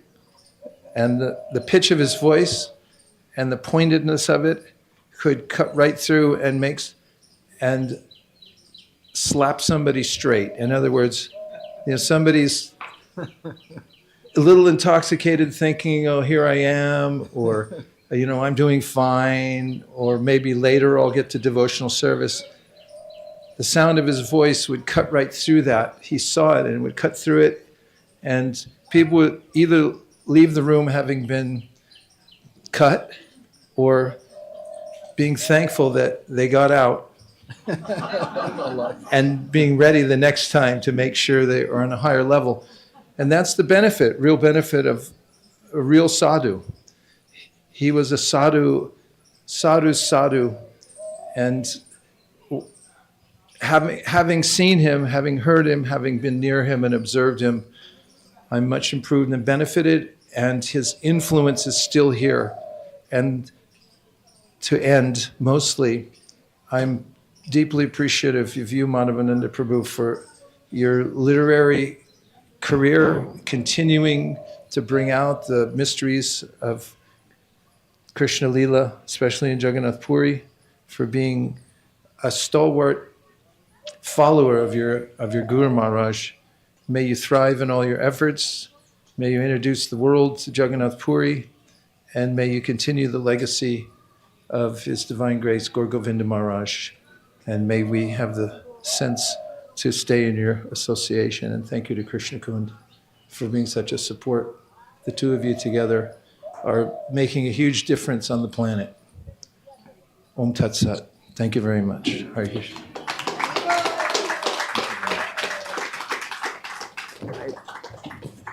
Vaisheshika has been kindly coming a number of times over the last few years. This is the first time I heard some of these stories. I'm really grateful for that. I just want to touch again on the theme that I'm thinking this year about loneliness. And I'll say something really very brutally frank. A lot of my God family feel very lonely. And I see that because Guru Maharaj was a very extraordinary person. And sometimes we couldn't see what we saw in him, we don't see in other persons. And sometimes we saw some things which weren't so beautiful, weren't so pleasant in other persons. And the devotees felt they felt very alone. I just want to say that in association with devotees like Vaisheshika Prabhu, that he came and he gave me some friendship. And he accepted it and understood me in a way that many people haven't. And that's his life. He was speaking about how our Guru Maharaj established that temple. He collected so many souls. If you go to San Jose, where I graduated from high school, he's built a beautiful temple there. And what he's done, he's going around, he's a collector. Some people collect stamps, some people collect comic books, some people collect coins. Vaisheshika collects souls, lonely souls. And those lonely souls, he brings them and he says, hey, we have a community here. We can understand you, we can understand your heart. And my comment I'd like to just share with my God brothers and God sisters, we don't have to feel so lonely. There's many devotees who do appreciate Guru Maharaj and understand him. And sometimes we just have to accept it, that maybe they're going to see him in a way that we don't. Maybe they're not going to see him as a Jagat Guru or a Guru at all, but just some wonderful sadhu. And that's okay. And let them understand him in that way. As we were quoting from Hari Bhakti Vilas a moment ago, Advaitam cha parityage, that a disciple should give up the attitude that I'm non-different from my Guru. We should understand that he's a separate individual person. Krishna Chaitanya, you okay? You ready to go? All right. So I've introduced Krishna Chaitanya. I'm going to ask Bhakti Dear Damodar Maharaj if you can come and say something, because it's a very hard program, because the ILS program is going on, the GBC meetings are going on, and Srila Bhaktisiddhanta Saraswati Thakur Prabhupada's Vyas Puja program is going on, and there's so many things, and it's really hard to get devotees to come. So I'm very much appreciative, and I'm also sensitive to the devotees who come, that like Vaisheshika Guru, he just jumped out of the meetings just to come here to share a little bit with us. I'm so grateful for that. I'm sensitive to the devotees, they have to go. So Bhakti Damodar Maharaj is still here? Maharaj, would you like to come and share something with us? I'd be really grateful. You want to hear Krishna Chaitanya Maharaj first? Okay, Krishna Chaitanya Maharaj, you're senior to him, so.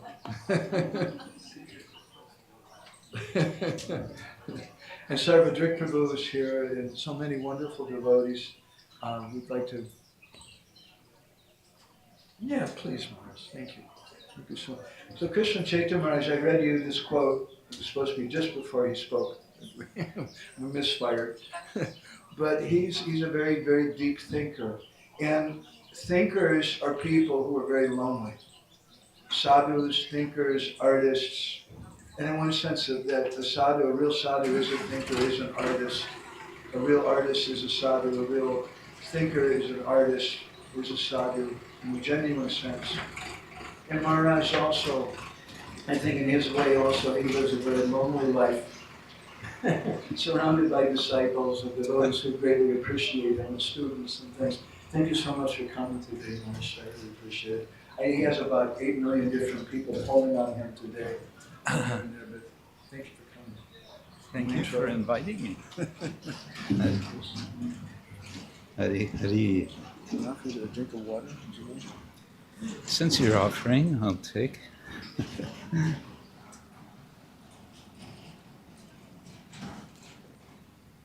Thank you.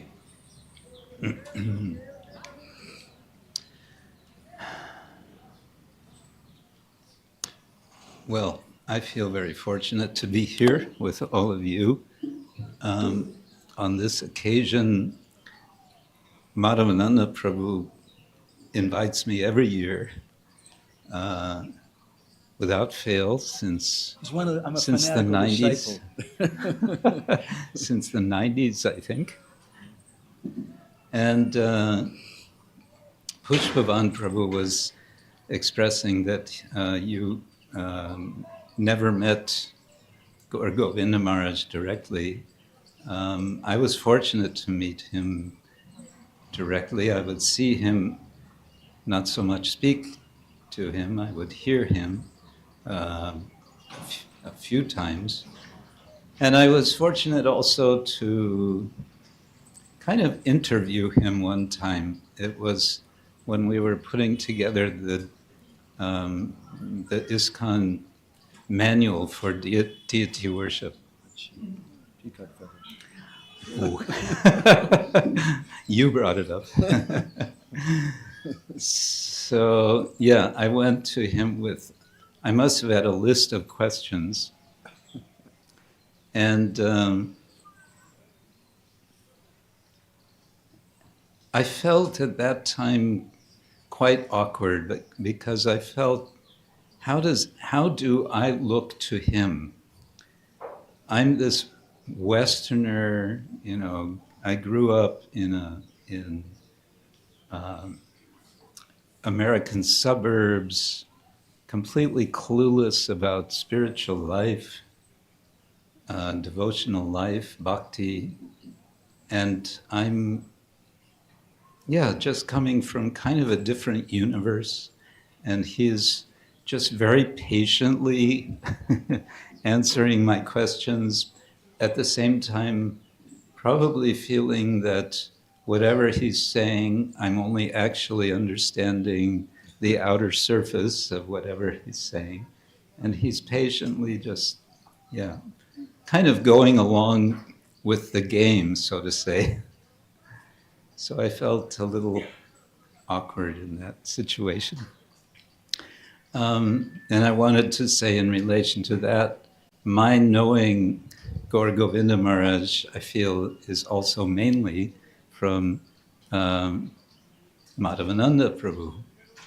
And we heard so eloquently from Vaisheshika Prabhu how Madhavananda Prabhu is so much embodying the spirit of the teachings of his Guru Maharaj. So I feel benefited.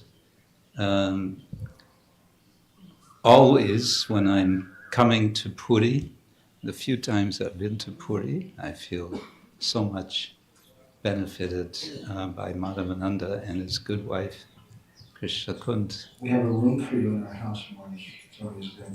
Thank you. They have big plans for developing scholarship of Oriyan Vaishnavism.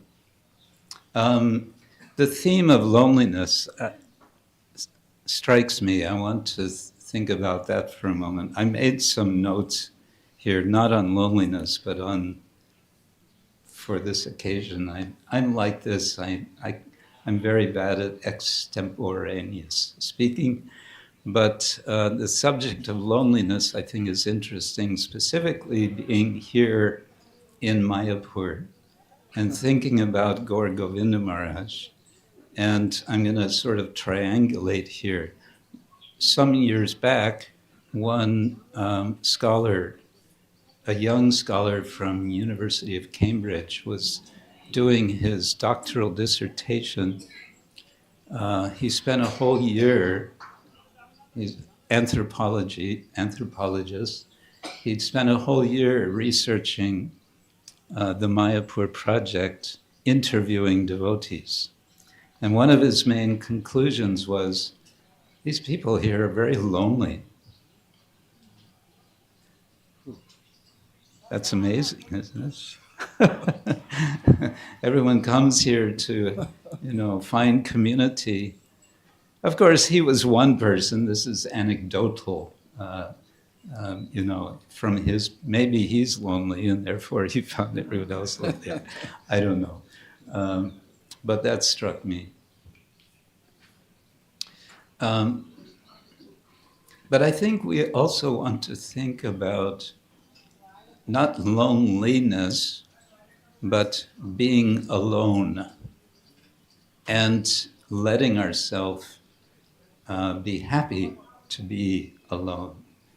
Of course, we're never alone, and I think Gour Govinda Maharaj would be very insistent on this point, that we're never alone because the Lord is always with us, whether or not we like it. But I believe we want to reflect on this also. It is not always necessary to be in a crowd, and sometimes it may be necessary to be lonely in order to be alone. And I think, again, Gour Govinda Maharaj teaches this. And you were saying this is how also we learn about ourselves, right? We are confronted with ourselves. We spend a lot of time sort of circumventing this matter of facing ourselves. And I think Gour Govinda Maharaj, as we heard also from Vaisheshika Prabhu, as a sadhu, one who cutting to the chase, cutting to the quick, this was also his spirit, asking devotees, look at yourself.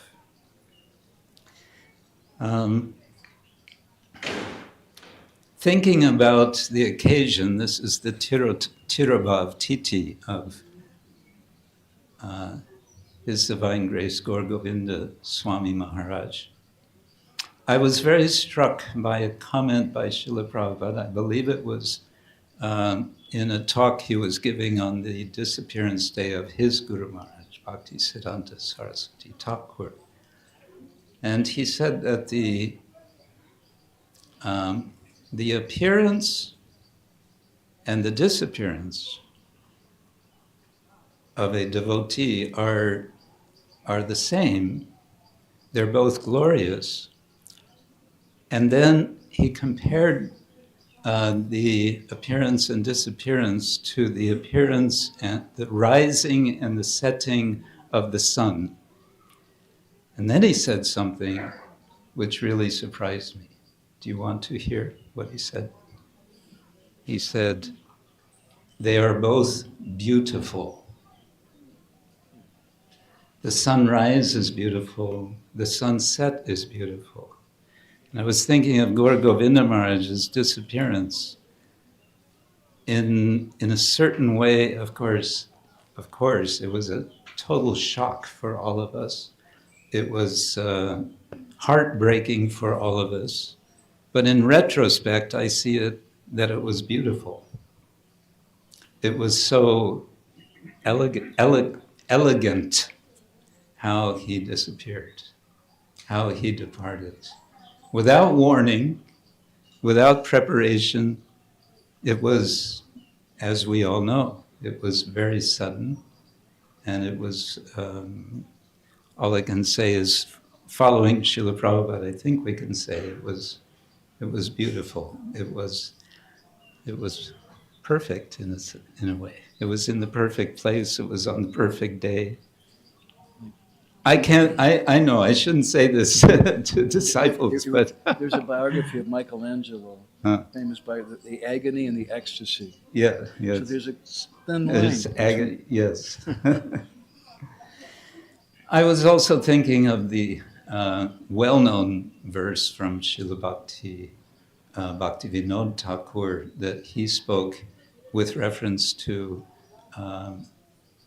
Namacharya Srila Haridas Thakur, and I think it's appropriate that we remember this.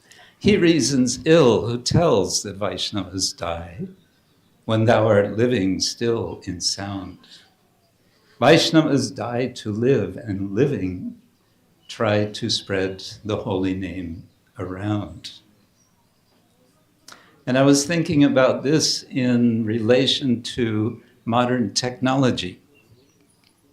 We are fortunate. We have audio recordings, we have video recordings of Sripad Gour Govinda Maharaj, and we can, again and again, we can hear from him. It's not the same, of course, as his being right in front of us, speaking and cutting through our false ego. But in one lecture, I confess, I listened to yesterday in preparation for today. He's speaking in I don't know where he's speaking. It's a small group of devotees. And it was in 1990, in November of 1990. And he was speaking to a small group, and one of the persons in that group was Mr. Peter. I remember Mr. Peter. You remember? I was just wondering the other day, where is Mr. Peter now? Oh. After Gurma's left, he disappeared. Oh dear. He's maybe not a very good example then. He's in Melbourne? I don't know. It was Srimad Bhagavatam, Canto 12, Chapter 10, Verse 2, on the 14th of November. That's all I know. Anyway, he was speaking about the futility of material life. He was speaking, as he always does, ever so strongly. And as he would always do, he would make a statement and then he would say, "Do you understand? Do you understand?" And it struck me that this was his expert teaching. His ability to teach was, for me, in a sense, embodied in that question. When we are trying to be a teacher, we need to know, does the person I'm teaching understand? So he would repeatedly ask, "Do you understand?" And generally the devotees would kind of look at him as if, well, I think I understand, but then again, do I really understand? So in this particular occasion, he kind of singled out Mr. Peter and asked him for some explanation of what he was saying about the futility of material existence. Can I just ask all the Matatis, please move every inch forward that you can. There's a bunch of devotees coming in. Please come all the way as much as you can. Please come forward. And then also, guys. I'm sorry. No. So he asked Mr. Peter something, and Mr. Peter sort of mumbled an answer, which was not inappropriate, it was right. But then Gour Govinda Maharaj asked him, so how do you know this? And Mr. Peter, as he was being called, said, I read it, he mumbled, I read it in a purport of Srila Prabhupada. And one might expect Govinda Maharaj to say, oh, okay, that's very good. But no. He said, that's all right. That is purport, but authority. And then he spoke a point which Pushpavan Prabhu made, that the one to be his disciple, one must know Shastra. He said, he quoted, Payang vitya viniveshatasya shama petasya viparyayo asmriti. This was the point that Maharaj was making. And then he made the point, Vaishnava always quotes authority. And by authority, he specifically meant Shastra. And then he says, Vaishnavam shlokavaktaram. See, here I am, I have to read it from my notes. I should know this, following Gour Govinda Maharaj's point. But I learned this much from him. Vaishnavam shlokavaktaram. A Vaishnava is one who speaks shloka, who speaks Shastra. So the point I want to make, and I will end with this, is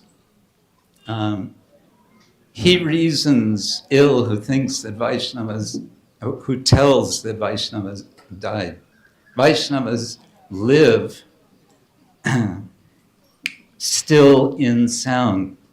The Vaishnavas died to live, and living spread the holy name around. And we see this with Gour Govinda Maharaj so nicely, that he is continuing, he is present with us in his disciples. He's present with us, teaching us, and he's teaching us in such a wonderful way. Do you understand? Huh? It's not proper to imitate a Vaishnava, but I couldn't resist. Do you understand? Huh? Right?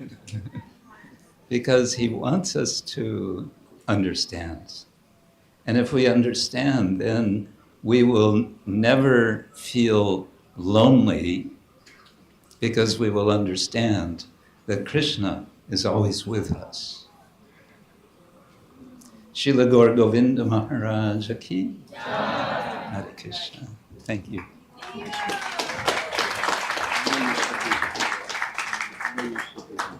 No.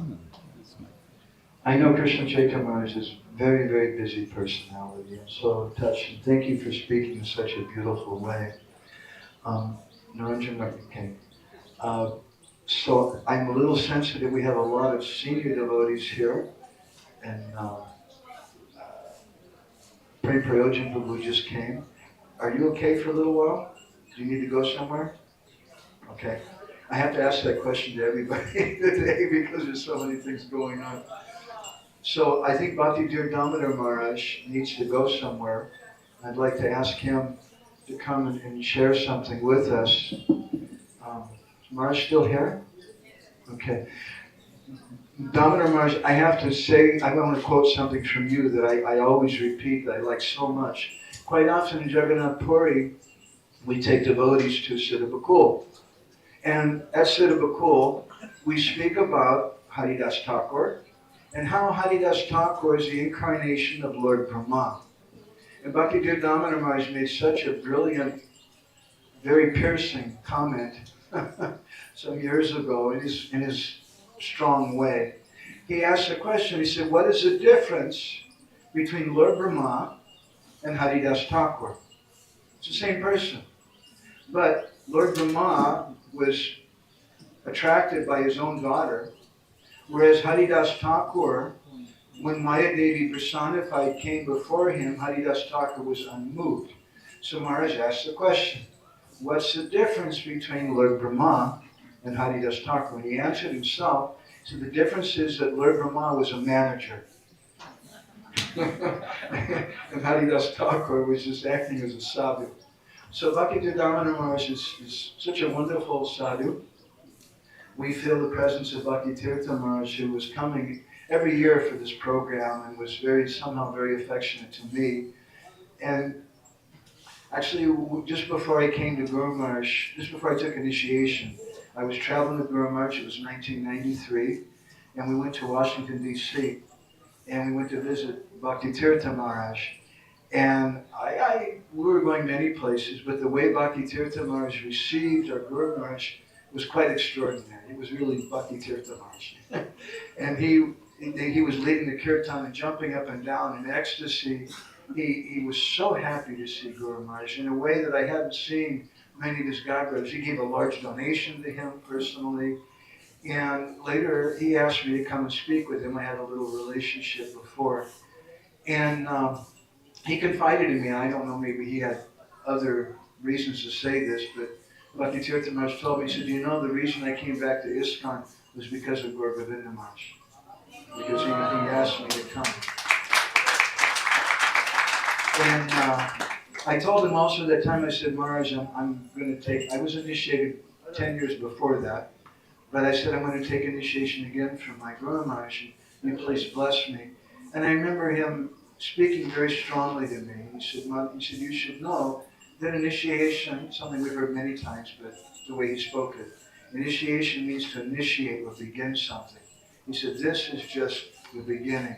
And so when I think of Guru Maharaj, I think oftentimes of Bhakti Tirtha Maharaj, because when I got initiated, when I initiated this journey with my Guru Maharaj, it began with Bhakti Tirtha Maharaj. And I see Bhakti Tirtha Maharaj and Bhakti Vedanta Maharaj. I'm sorry for embarrassing you, Maharaj. But you can say a few words, something. Would you like some water, Maharaj? No, thank you. Thank you. Om Gyanatimirandasya Gyananjana Salakaya Chakshurmiritam Jena Tasmai Sri Guru Namaha Sri Chaitanya Manobhistam Sapitam Jena Bhutale Swayam Rupahira Mahindadati Swapatantika Jai Shri Krishna Chaitanya Prabhu Nityananda Sri Advaita Gadadara Sri Vasadi Gour Govinda Hare Krishna, Krishna Krishna, Hare Hare, Hare Rama, Rama Rama, Hare Hare. Srila Gour Govinda Maharaj ki jai.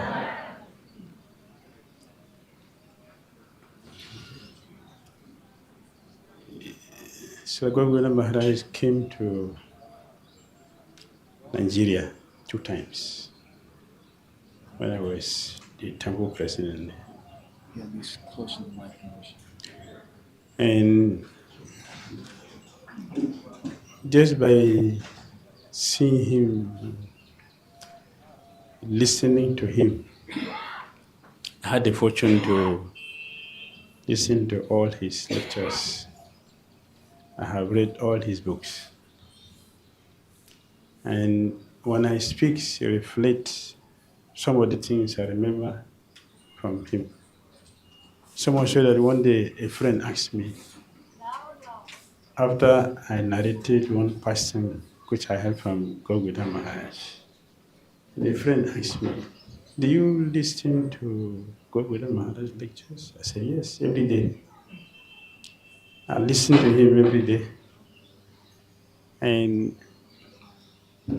I have read all the books. From the little I know about him, we always talk much about Bonafide spiritual master. Bonafide spiritual master. We talk less about Bonafide disciple. If we have Bonafide guru, but no Bonafide disciple, nothing will work. The same way, if we have bona fide disciple and you don't have bona fide guru, so nothing will work. Both of them should be equal. Bona fide disciple, bona fide guru. It's one of the first thing Pundari Vidyanidhi noticed with his disciple Gatodara Pandit. Both of them were equal, and the relationship was very deep. So I saw this quality with his divine grace, Gour Govinda Maharaj. He's a bona fide disciple who lived for the benefit of the spiritual master. A disciple should live in the ashram for the benefit of the spiritual master, but it is not common to see that. I could see that in the life of Gour Govinda Maharaj, that his spiritual master asked him to do something which is very, very difficult. He was asked to go and start a temple, not in the city, in the jungle. No money was given, no disciples were given, no followers. He never complained. He didn't see any difficulty because he knows the science that a bona fide disciple must always have the blessings of the spiritual master, and the success follows automatically. So he succeeded in establishing and fulfilling the desire of the spiritual master. It's a very big lesson we should learn, and also show that quality with his grace. He's a very good friend.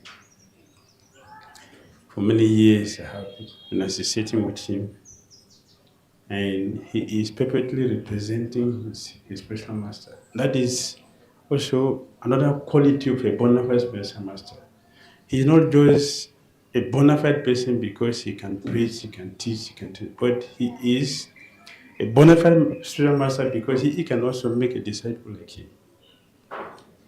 So we saw all this wonderful quality with his divine grace. It's like Gour Govinda Maharaj. If somebody asks me anywhere, anytime, if we have pure devotees in iskcon, I will say yes. And that pure devotee, because I'm 100% convinced is His Divine Grace, like Gour Govinda Maharaj. Of course, there are others also. There are others. He has all the wonderful qualities to prove that he is. He knows the scriptures.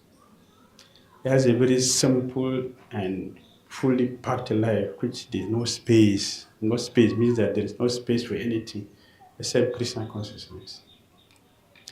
When he came to Nigeria, and when having much facility at that time when he came, and he was to travel to a different city, so we requested one devotee to bring his car. So he came.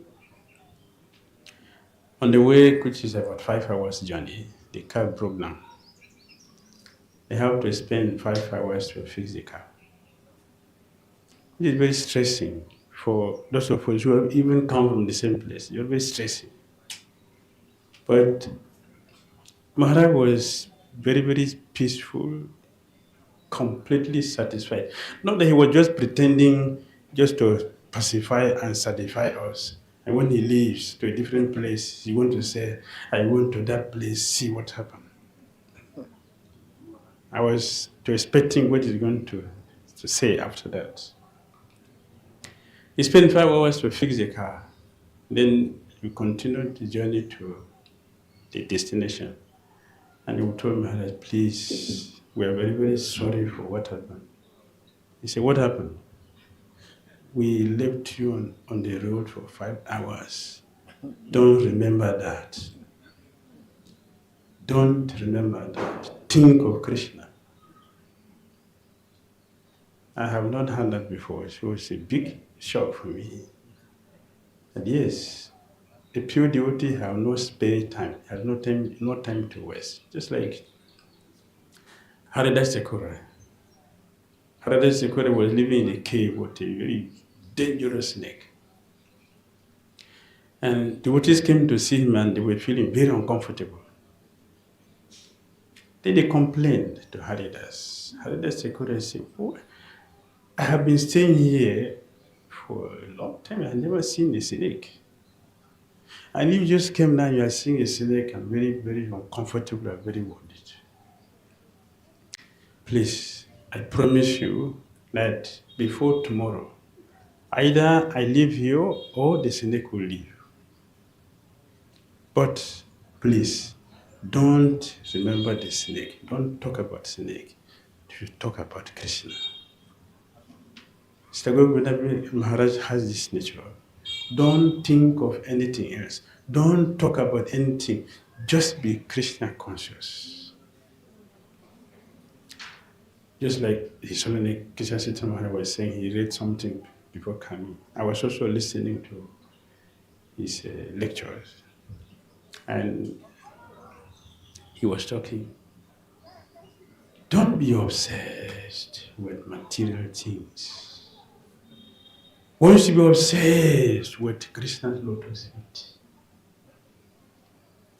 It was beautiful. It is wonderful. So I feel the pain in my heart that we don't have such persons. Who we have many of these persons who are with us, that they can address the heart. We have so many speakers around the world, and we are speaking, but 90% of what we speak, it comes to the head. Very few comes to the heart. That depends on the quality of the speaker. So Gour Govinda Maharaj speaks to the heart. He goes to the heart. That is what is recommended that we should hear. We should hear from a person who speaks to the heart.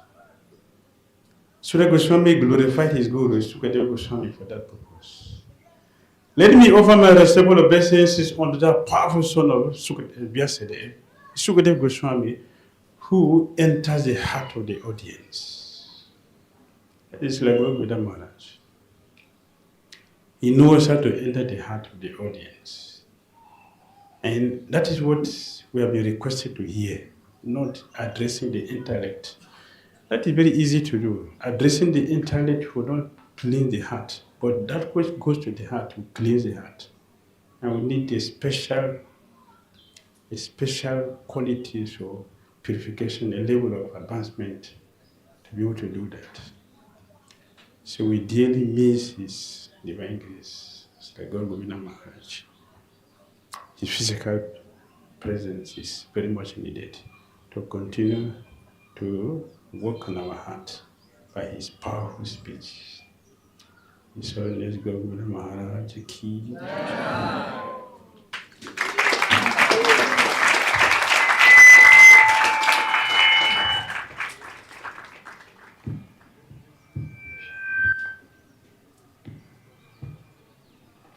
Thank you so much, Bhakti Dharma Maharaj. I just want to reflect a little bit on what you were just saying. You were speaking about tolerance, and I just want to share a couple of quick anecdotes. That when our Guru Maharaj first went to Bhubaneswar, Prabhupada, initially he had no place to stay. He was staying in different dharmashalas. There's 2 dharmashalas right on the bank of Bindu Sarovar. And he would stay in one until they kick him out, and then he'd go to the other one. And finally, then you go back to the first one until finally neither one of them would allow him. He was staying in a tea stall for a little while. And then the property was donated, which is by Chubby Kanungo, which is our Krishna Balaram Mandir today.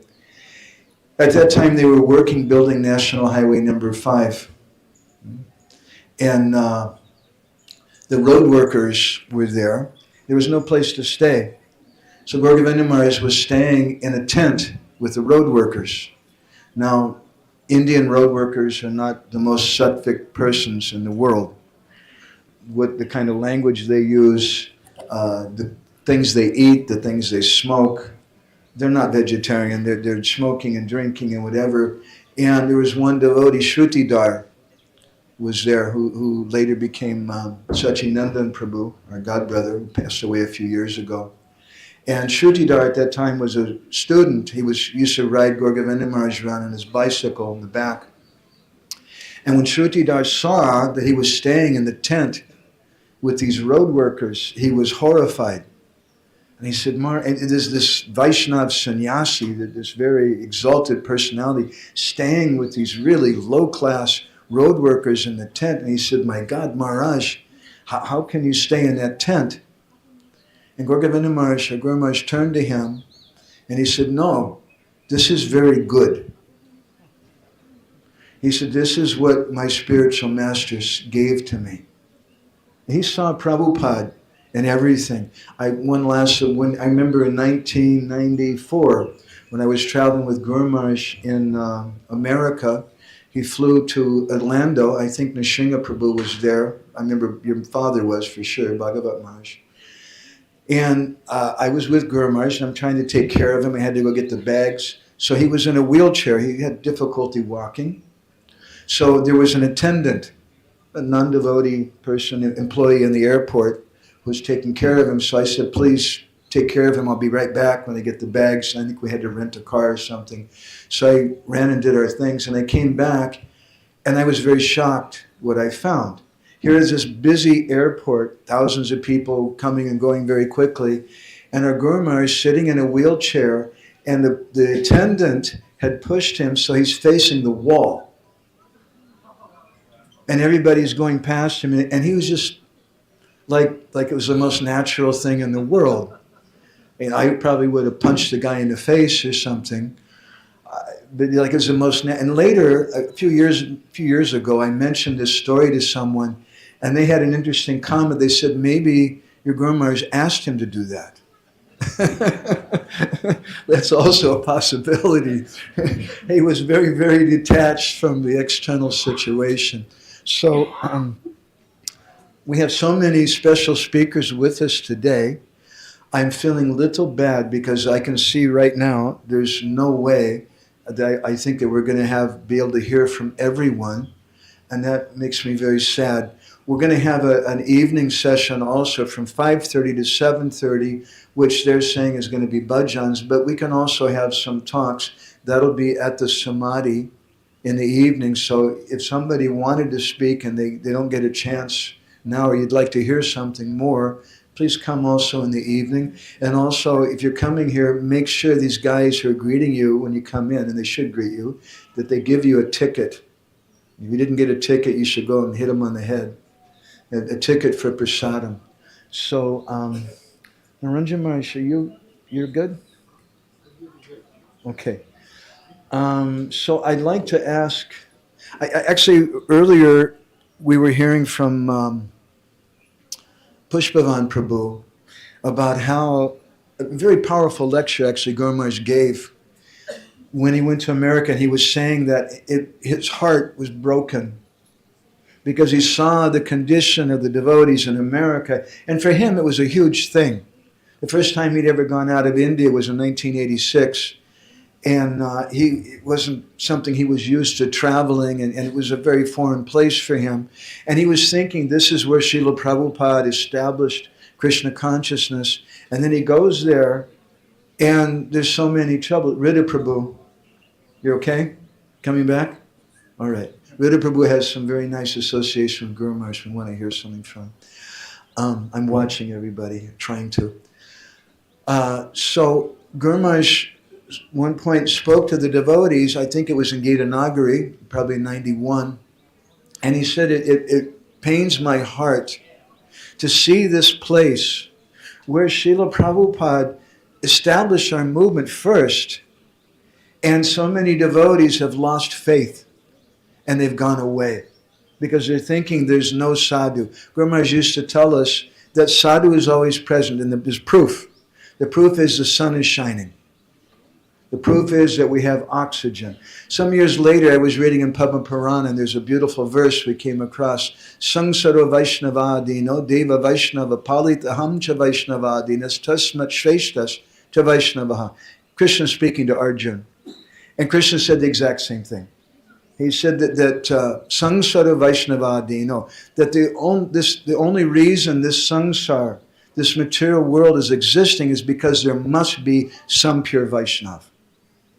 That's the proof. Deva Vaishnava Palitaha. If the Palita means that they're nourished. The demigods, the god Surya Dev, Agni Dev, Vayu, all the different devatas of air and water, they could not exist unless there was the presence of some pure Vaishnava. And then Krishna goes on to say, Aham cha Vaishnavadinas, that I'm dependent on the presence of a Vaishnava. Tasmat Shreshtas cha Vaishnava. Therefore, you should understand, this is the Supreme Personality of Godhead speaking, that the Vaishnavas are the topmost persons. So this is the same point that our Guru Maharaj is making, and I feel devotees should have faith in that. Sometimes devotees, Guru Maharaj, they were telling him there's no pure devotee, there's no pure Vaishnavas. That was something that really pierced his heart and made him very unhappy. And he wanted to show, he told us once, told me personally in 1993 in the Brooklyn Temple, I happened to be alone with him for a few minutes in Prabhupada's quarters, and Guru Maharaj turned to me and said, there's three things that are very important to me. We've printed this quite a lot. Some devotees may know of it. Guru Maharaj said, the first thing is that I want to preach to the preachers. I feel very pained when I see the preachers falling down and going away. The second thing is I want to show that everything is in Prabhupada's books. And these people who say that Prabhupada only gave ABC, I want to make them mum. And the third thing is I want to show that everything is in Prabhupada's society, his Seva Sangha society. And devotees don't have to go outside for so-called higher teachings, but that thing is present here. And so this is my conviction. Within this society, we have our share, maybe more than our share, sometimes of scandals and problems. But there are pure Vaishnavas here, and we may not see them, but the proof is the sun is shining, there's oxygen. The proof is that the holy name is going on still in this society. So there must be some pure Vaishnavas, and it may be some different sannyasi gurus, it may be some grihastha devotee, it may be some housewife who nobody thinks much about. It might be a young Gurukuli child. It could be anyone. So I'd like to ask Sarvadrik Prabhu if he can come and speak something. Sarvadrik Prabhu is someone I've had good fortune to have some association with for many years. He's Srila Prabhupada's disciple. He's been a temple president in a number of different places, and head pujari, and Guru Maharaj was very affectionate to him. And I can say not everybody recognized and appreciated Guru Maharaj when he was present. Sarvadrik Prabhu did. And when Guru Maharaj would go to Denver, he was staying in his house. And so when Pushpavan Prabhu was speaking, when Pushpavan was speaking about how the devotees in America didn't understand or appreciate him and how the situation at that time was very, very difficult, I was thinking of Sarvadrik Prabhu because he was right in the middle of all that and he saw that and saw how Guru Maharaj dealt. So thank you for coming, Prabhu. And please forgive me, I don't mean to embarrass you. I'm easily embarrassed. Nama Om Vishnu Padaya Krishna Prishtaya Bhutale Srimati Bhakti Vedanta Swami Niti Namane Namaste Saraswati Deve Gauravani Pracharine Nevisheshashan Adi Prasthata Deshitaya Vancha Kalpatu Vishcha Kripa Sindhu Devaja Patitanam Pavinibhyo Vaishnavyo. So not to correct Madhavananda, but to set the history right. Maharaj was only visiting my house. I wasn't so fortunate that he stayed at my house. He came for a program, like a Bhakti Vriksha program. And he, true to style, picked out one devotee, Bhakta Garth. Bhakta Garth maintained himself by taking care of dogs, picking up their stool, throwing it out, feeding them, grooming them. So Bhakta Garth, this great mercy that he was sitting in front, and he got the full mercy of Shri Srimad Gour Govinda Maharaj. Isn't it Bhakta Garth? Huh? Head is full of stool, Bhakta Garth, cow stool in your ears, huh? Bhakta Garth. So any of you who were blessed to have the association of Maharaj can understand exactly what this is. So Shastra tells us, Tulayam alavenapi na swargam bhagavat. Tulayam alavenapi na swargam bhagavat. I'm forgetting this. Bhagavat Sanghi Sangasya Martanam Kimatash. Thank you, Prem Purjan Maharaj. I'm embarrassed to sit in front and speak something in front of such a learned devotee. So wonderful you've come with all your disciples. Thank you. So Shastra says, what is the most valuable thing? It's a moment's association. Bhagavat Sanghi Sangasya, to associate with a devotee. Bhagavat, who is full of prema for the Lord, who has feeling for the Lord. I was a newlywed grihastha in total maya, living in my own home. But I'll never forget how Maharaj used to look across the room at a beautiful picture of Radha Krishna painted by my godbrother Murari. His countenance dripped with prema, just looking at this picture. So he wasn't just chastising, but he also blessed us with his feeling that I'll never forget in my life. He asked me to sing Bhaja Hare Mana. So I thought, yes, I knew this song. Very proudly I took Mridanga, Bhaja Hare Mana. But I didn't understand a word. Durlabha manama janama satsange, turaho eva vasindure. How do we cross the ocean of material existence? By association of devotees. So I sang the song, but I didn't hardly understand one word. So the rest of my life, which is also a blessing because separation prepares the heart for meeting. I'll spend the rest of my life in separation of this extraordinary devotee that is unfortunately widely misunderstood and widely unappreciated. So he had a mission. I'd like to extrapolate a little bit on what Madhavananda Prabhu was saying. He said, I want to preach to the preachers. Being a preacher is a trap. Because people fold their hands, oh, you're a preacher, favored by Mahaprabhu. You must be a great devotee. Maybe, maybe not. And what is our authority to preach? What we hear from higher authority. If a preacher thinks I'm beyond hearing from anyone else, then he's in Maya, and he will fall.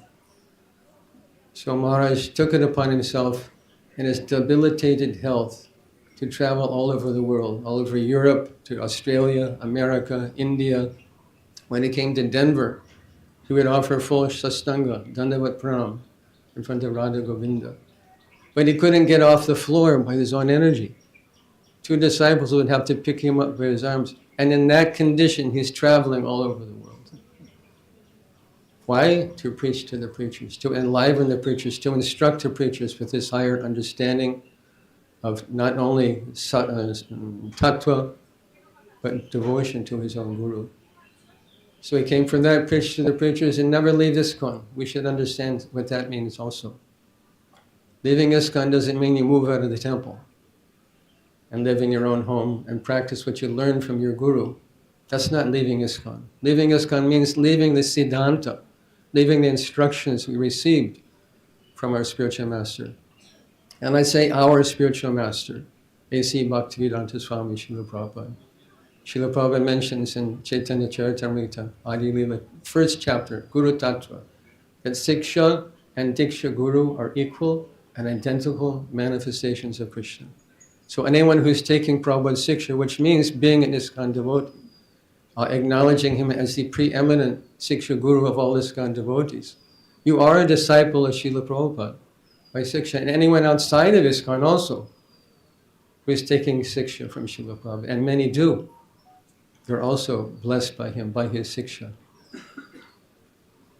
So he instructed in this way, never leave ISKCON. It doesn't mean moving out on your own, having a family, a job, an income, It means following the instructions. If you contradict the instructions, if you reject the instructions, if you vote in new instructions that contradict Shastra and Srila Prabhupada's teaching, this is leaving iskcon. I won't say any more about that. So preach to the preachers, never leave iskcon, and everything is in Prabhupada's books. Someone may challenge, how is everything in Prabhupada's books? Is auto mechanics, physiology, anatomy, philosophy? Philosophy is there. How is everything anywhere except in Krishna? But there's a great secret to reading Srila Prabhupada's books, and that is that Krishna is not different from this book. Srimad Bhagavatam is an incarnation of the Lord in paper and ink. None different from everyone knows the deity is made of wood, metal, or stone. But he's personally present. And what does Bhagavatam say? Idam Bhagavatam Nama Purana Brahma Samitam Uttama Shloka Charitam Chakara Bhagavan Vishi Vishayasaya Lokasya Danyam Swastayana Mahat. That Idam Bhagavatam Nam, this book, Bhagavatam, is not different from Krishna. Everything is there. But how to understand it? You cannot understand one word without the mercy of Guru. So in Prabhupada's books, Srila Prabhupada is also present. I used to do jail preaching in America before I moved to India. I went to one venue and they had BBT art on all four walls. Incense was burning. They had Mridanga, they had Kartal, they had all Prabhupada's books in prison in Virginia, Petersburg, Virginia. And they said, these are our deities, this is Garnaitai. I said, who? Garnaitai. Oh, you mean Garnitai. They never met a devotee. And they didn't understand one word of Prabhupada's books, hardly one word, because they never met a devotee. So how do we understand Bhagavatam? How do we grasp the concept? How does it come from jnana to vijnana? How does it become epiphany, sporti, realization, experienced knowledge, pratyaksha vagamam dharmyam, pratyaksha knowledge, experienced knowledge? Only with the grace of a pure devotee. So Prabhupada is also present in his books. And by reading Prabhupada's books, we get everything who is Krishna. Krishna is everything. And he's available in his book by the grace of pure devotee, like Srimad Gour Govinda Maharaj. I'll stop speaking here. There's many devotees who have come to speak. My obeisances to all of you. I'm so encouraged, like this is double attendance from last year. So I'm so happy to see all of you here, to absorb the blessing that is abundantly available. Don't think he's gone. Don't think he is gone. Take his instruction to heart. This is his Vani Seva. Vapa Seva is nothing. Vapa Seva is the cherry on top of the cake. The cake is Vani Seva. And that is what maintains each of us in all of our lives. Because in each of your lives, the day will come when your Guru also leaves this world. This is a law of material nature, no one can check it. So what will maintain you? Your Vani Seva. Hearing from your Guru, serving his mission, being a pure devotee, a pure disciple. Shastra tells us it's not hard to find a Guru. There are many Gurus. Where will you find a bona fide disciple who's a follower, pure follower of your Guru? So be a follower of these pure devotees that come. Vrindavana sina hita avatara prasiddha radha panaya pachara. That descend from the kingdom of God and are teaching us how to connect with Shri Radha Krishna, the irreducible truth, irreducible understanding of God. Thank you very much, Srila Gour Govinda Maharaj ki, Gaur Bhaktavinda ki, Srila Prabhupada ki, Nitai Gaur Premanande.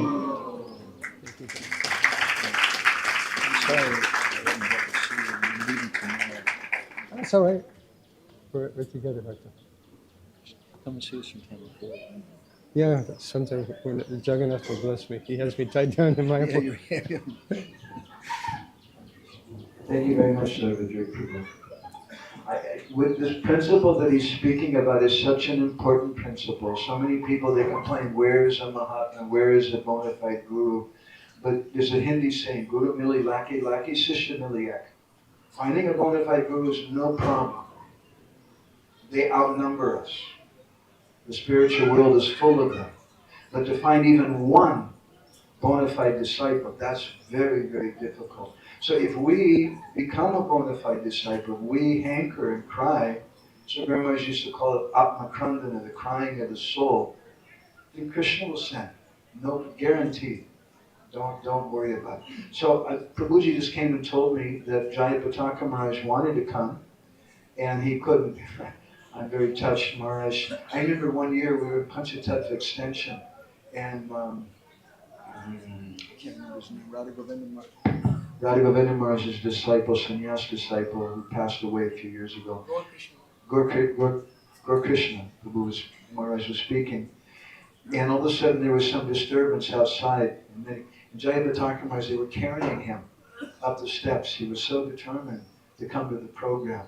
And many, many times he comes, either comes or he gives a message. So Prabhuji, could you please read the message from Maharaj? Please stand up.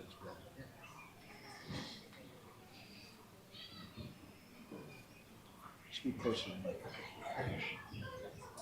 You need to hold it? Yeah.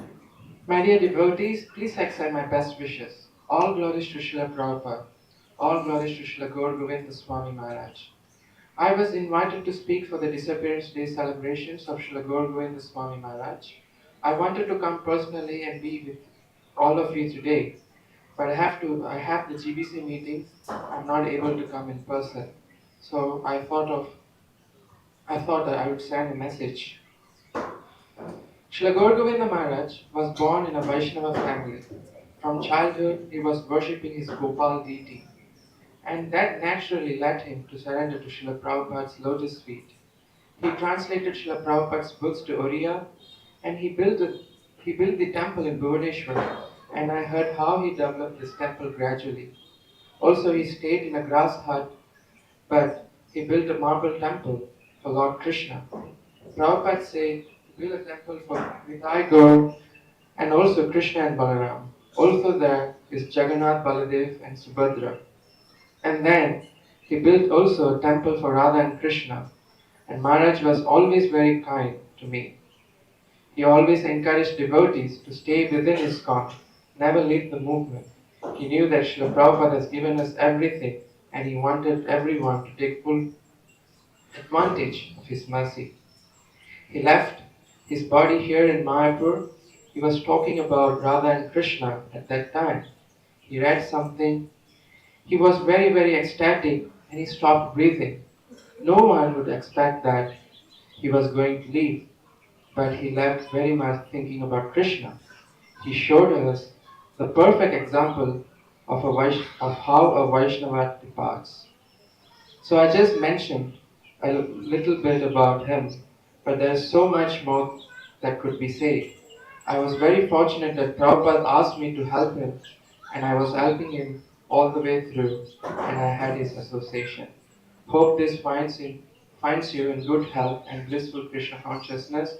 Your well-wisher always, Jayapataka Swami. Many thanks to Jayapataka Maharaj, who indeed helped in so many ways. I remember in 1996, after Guru Maharaj had left, we printed a book called Pari Prashna, The Process of Inquiry. There's a copy you can get if you like. And we had that, and I think we had in Bangkok Separation.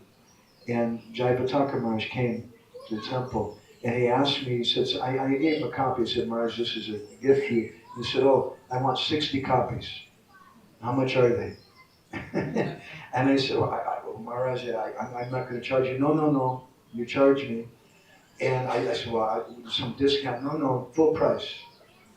And he took 60 books, 60 of each copy, each book, and he was personally going to distribute them. It really touched my heart very much. So I'd like to ask an old friend of mine to come and speak. That's Prem Prayojan Prabhu. I had the good fortune, when Guru Maharaj left, to have Prem Prayojan Prabhu as a roommate.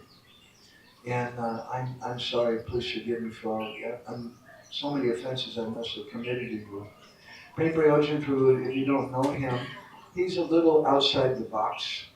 He has his own kind of sangha, and many of his disciples came with him today.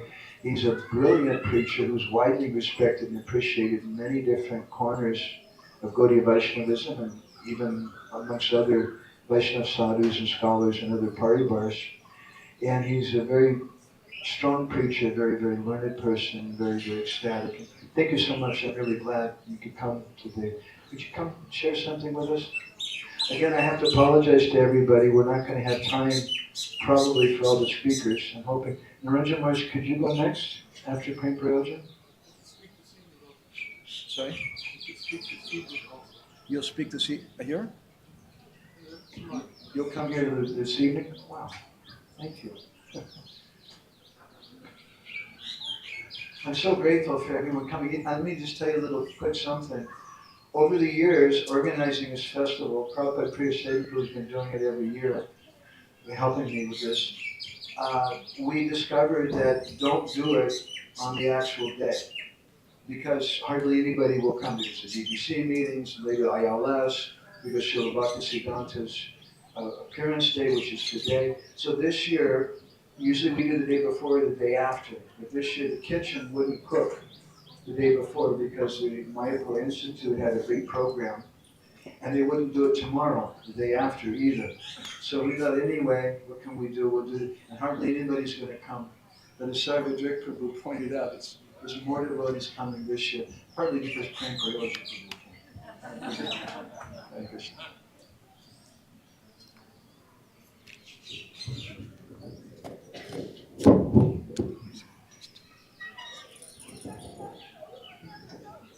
You want some water?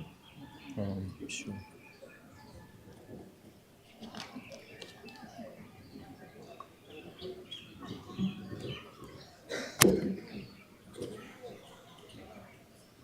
Nam Shrishtam Manamapi Shuchiputram Atra Surupam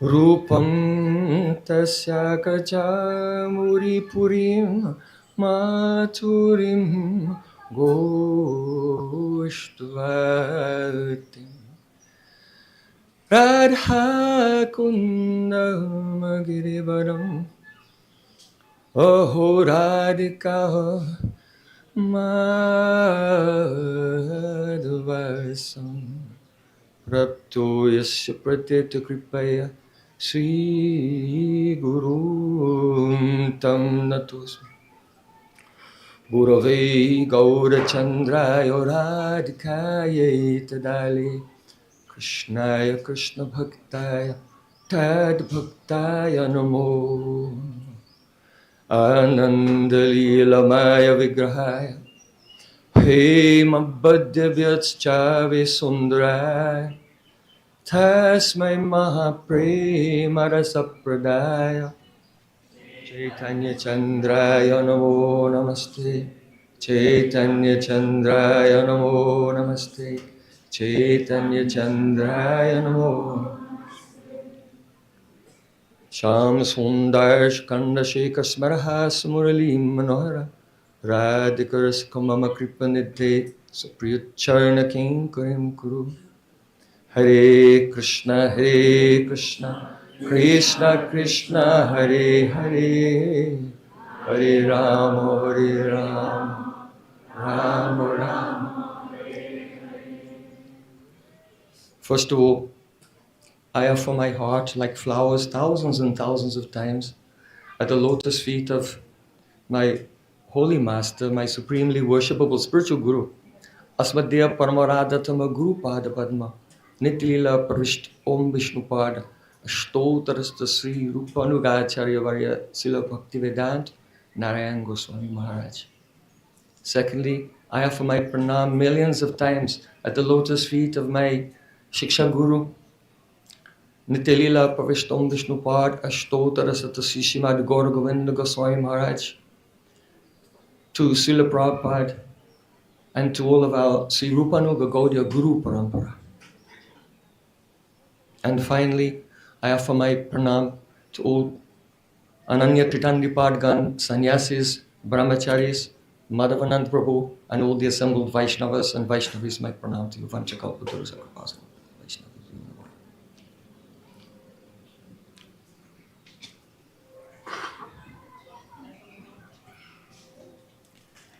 more and more people are coming to this festival to honor Srila Gour Govinda Maharaj.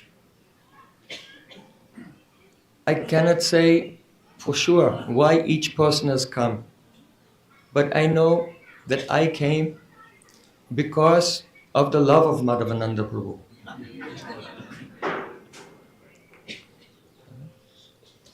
Prabhu bole aji more safala sanyas aji Madhavendra more hoila prakash. When Chaitanya Mahaprabhu met with Srila Paramananda Puri,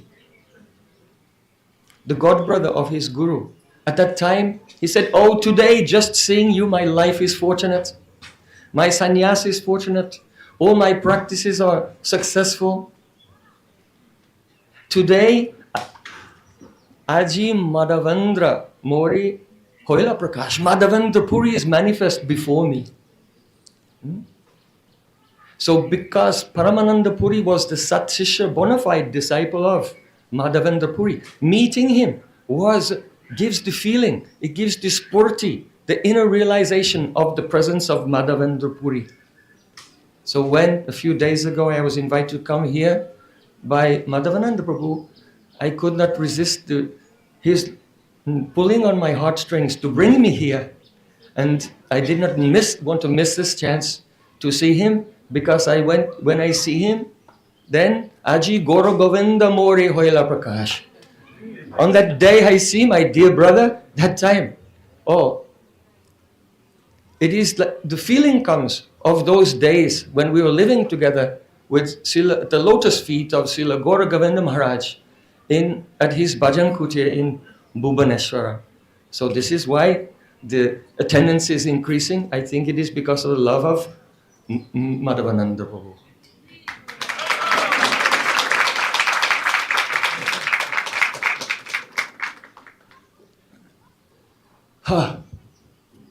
Today is the divine disappearance of Srila Gour Govinda Goswami. Na karma bandhanam janma vaishnavanam na vidyate. Unlike the ordinary souls who by the force of their karma and due to being bound by that karma, they take birth in various positions in this world, and then they taste the fruit of their karma, and then they're forced to go to the next life. Vaishnavanam na vidyate. Vaishnavas are not like that. They have no karma, they have no bandhana, but rather by swaira charitra, by their own supremely independent nature, they appear in this world. Just as Sri Krishna is aprakat, unmanifest, but from time to time he becomes manifest and then unmanifest again.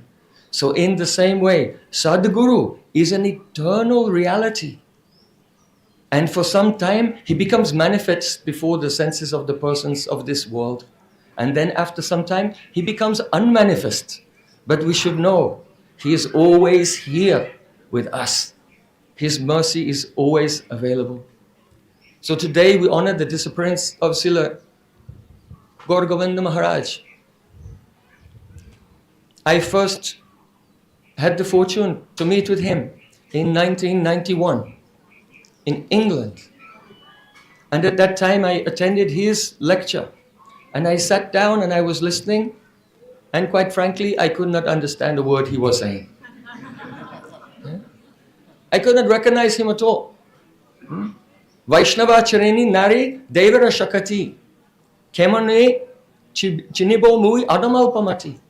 It is said that even the demigods, the great demigods, they cannot recognize a pure devotee. So what possibility is there for me, Adamalpamati, a very fallen person who is very limited, the human intelligence?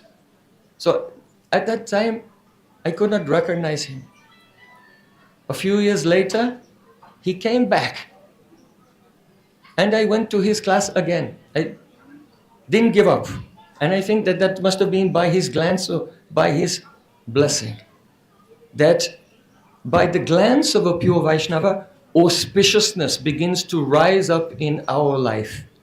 Yadritchaya kenapi Parama Swatantra Bhagavat Bhakta Tat Kripa Jat Shraddha Mangaludayena. Srila Gour Govinda Maharaj used to always quote this line from Srila Jiva Goswami's Bhakti Sandarbha. The pure devotee is not under the control of karma. Even he is not necessarily under the control of Krishna. He controls Krishna. Ama bhakta preme bandhyachi hridaya bitari. Srila Gour Govinda Maharaj used to say, the pure devotee has bound up Krishna in his heart with the ropes of love. So when that Parama Swatantra, supremely independent Bhagavad Bhakta is wandering through this world, then by his mercy he awakens faith in the holy name in Krishna and begins to reveal himself also. Then Manglu Dayena, auspiciousness awakens in our life. So that second time, when I saw him, it was a completely different experience. The first time, it was just my prapanchik buddhi, seeing 5 elements everywhere, and seeing a pure Vaishnava, like an ordinary person.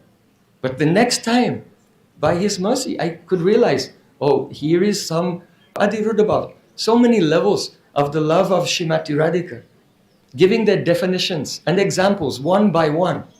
Quite frankly, I had never heard anything like it in my life. It was something really amazing. Not a kind of discussion I had ever heard before. So after the class, I came to Srila Gour Govinda Maharaj and I said, I have a question. You have spoken about all these different moods, sweet moods and levels of love. But I have heard that if I just go on the street every day and distribute books, and then if I do that to the end of my life and I just collapse and die on the street distributing books, I can automatically go to Goloka Vrindavan. So what is the necessity of all of these things?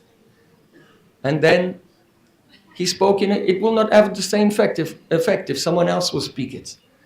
But when Srila Gour Govinda Maharaj spoke, his words are not the Nasik Vayu.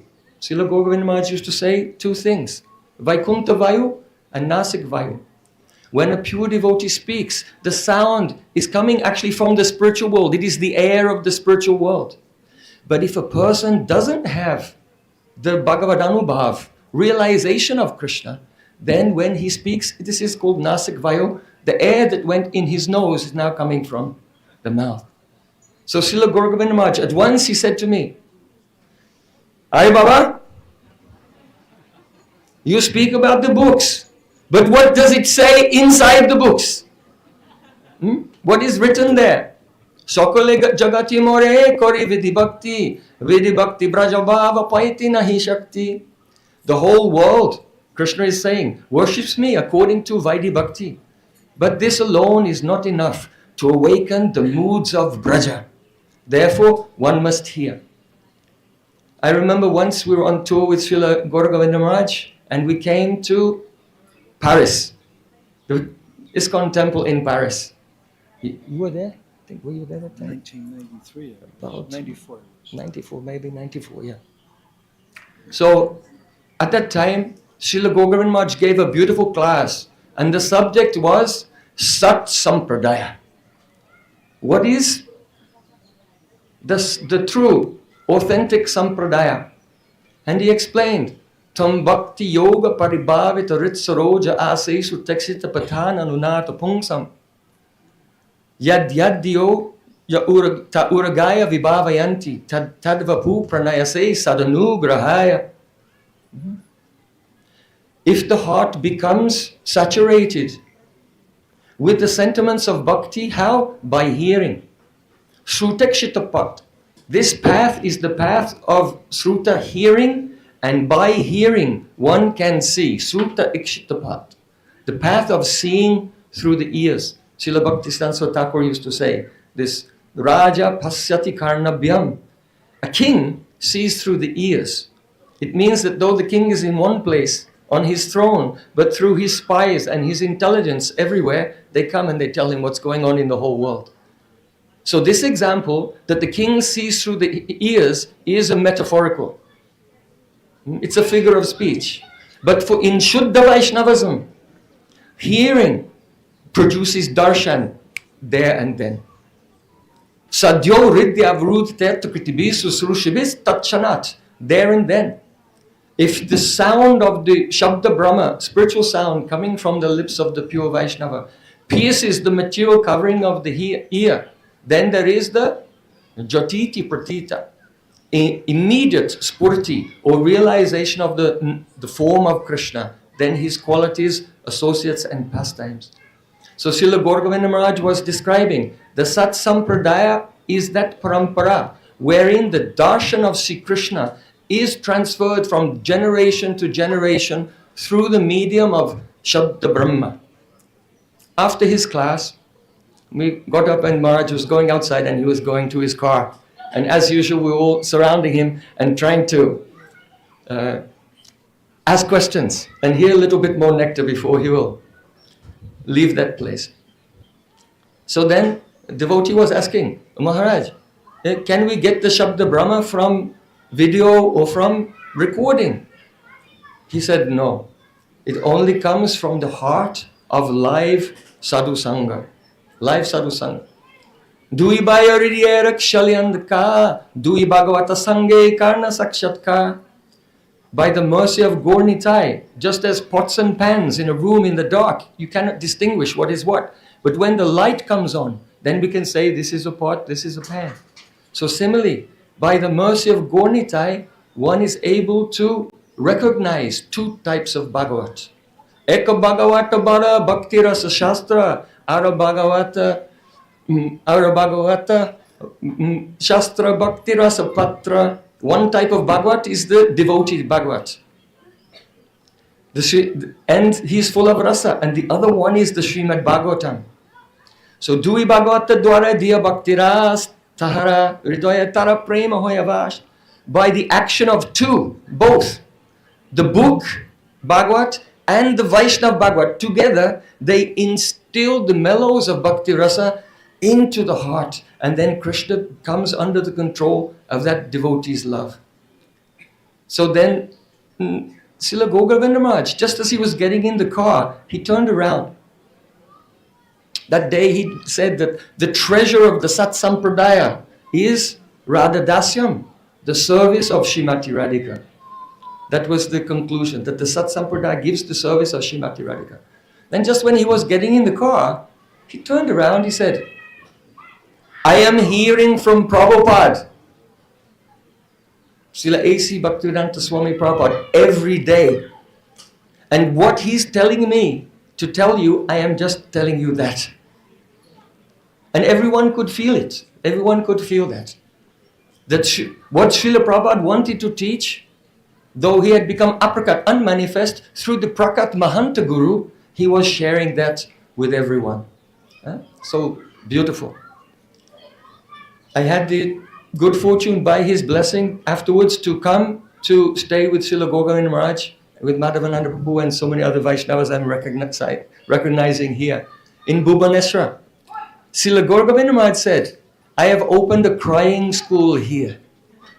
Bhakti Yoga, Bhakti Yoga, Bhakti Yoga Dan, Bhakti Krishna Nama Smarna Krandan. Bhakti Yoga is a great treasure. What is that treasure? To chant the name of Krishna. Hare Krishna, Hare Krishna, Krishna Krishna, Hare Hare. Hare Rama, Hare Rama. And weep, cry with a melted heart. If a person is free from 10 types of aparad, then niraparad naam laile pai premadam. This prem will appear and tears will flow from the eyes. So I don't want to take up too much time. There are so many elevated speakers here. Just to conclude, I want to say that along with Madhavananda, Srila Gour Govinda Maharaj engaged me in the Shastra Seva, in transcribing his lectures and publishing his books. So we were just about to, we had laid out and published, we had not published yet, but we had laid out and was just about ready to publish one book, The Embankment of Separation. Do you know that book? Yes. The Embankment of Separation. Yes.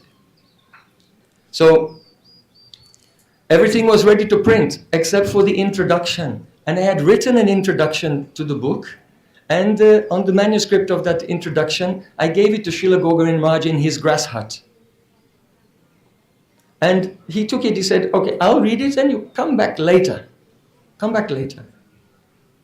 So then I was gone for the whole day. Then in the evening time, it was quite late in the evening, and he sent one brahmachari. Oh, tell him to come back. So late in the evening, I came in his room and I said, how is this introduction? Is it suitable for your book? He said, yes, you can publish it. And he gave me the manuscript. But then unsolicited, he began to speak. Really, so much from his heart. He said, Srila Bhaktisiddhanta Thakur, he became disgusted. He said, this material world is not a fit place for a gentleman. And so he left prematurely. He said, so I will also leave. And then he paused for a moment. He said, but I am not independent. First I have to ask Gopal. It was very strange for me to hear such words. But I remember, I'm repeating his exact words to you, exactly as he said them. So then, the next day, he went to Gadaigiri, to the village where his deity of Gopal served since childhood was, and he prayed to Gopal. And shortly afterwards, then he came here to Mayapur. And perhaps you have heard his wonderful pastimes here. On the last day, on this very day, on the day of the appearance of his most beloved grandfather Guru, Prabhupada Srila Bhaktisiddhanta Saraswati Thakur, on this day, he was in his room and speaking to some senior disciples of Srila Prabhupada about the pastimes of Krishna, how Krishna had gone to Mathura, and how Srimati Radhika was weeping and fainting again and again in separation. All the Sakhis of Radhika were crying, thinking that she's about to pass away. But somehow or other, at that moment, Shri Krishna returned, and Srila Gour Govinda Maharaj was describing when Krishna returned. And Srimati Radhika, her Sakhi, said, oh, Krishna has come. And Radhika opened her eyes, and Radha and Krishna looked into the eyes of each other. The eyes of Radhika fell into the eyes of Krishna. The eyes of Krishna were reflected into the eyes of Radhika. And just as he was speaking in this way, Srila Gour Govinda Maharaj became choked with ecstasy. He was overwhelmed with all the sattvic bhavs, ecstatic symptoms. And he called, Gopal!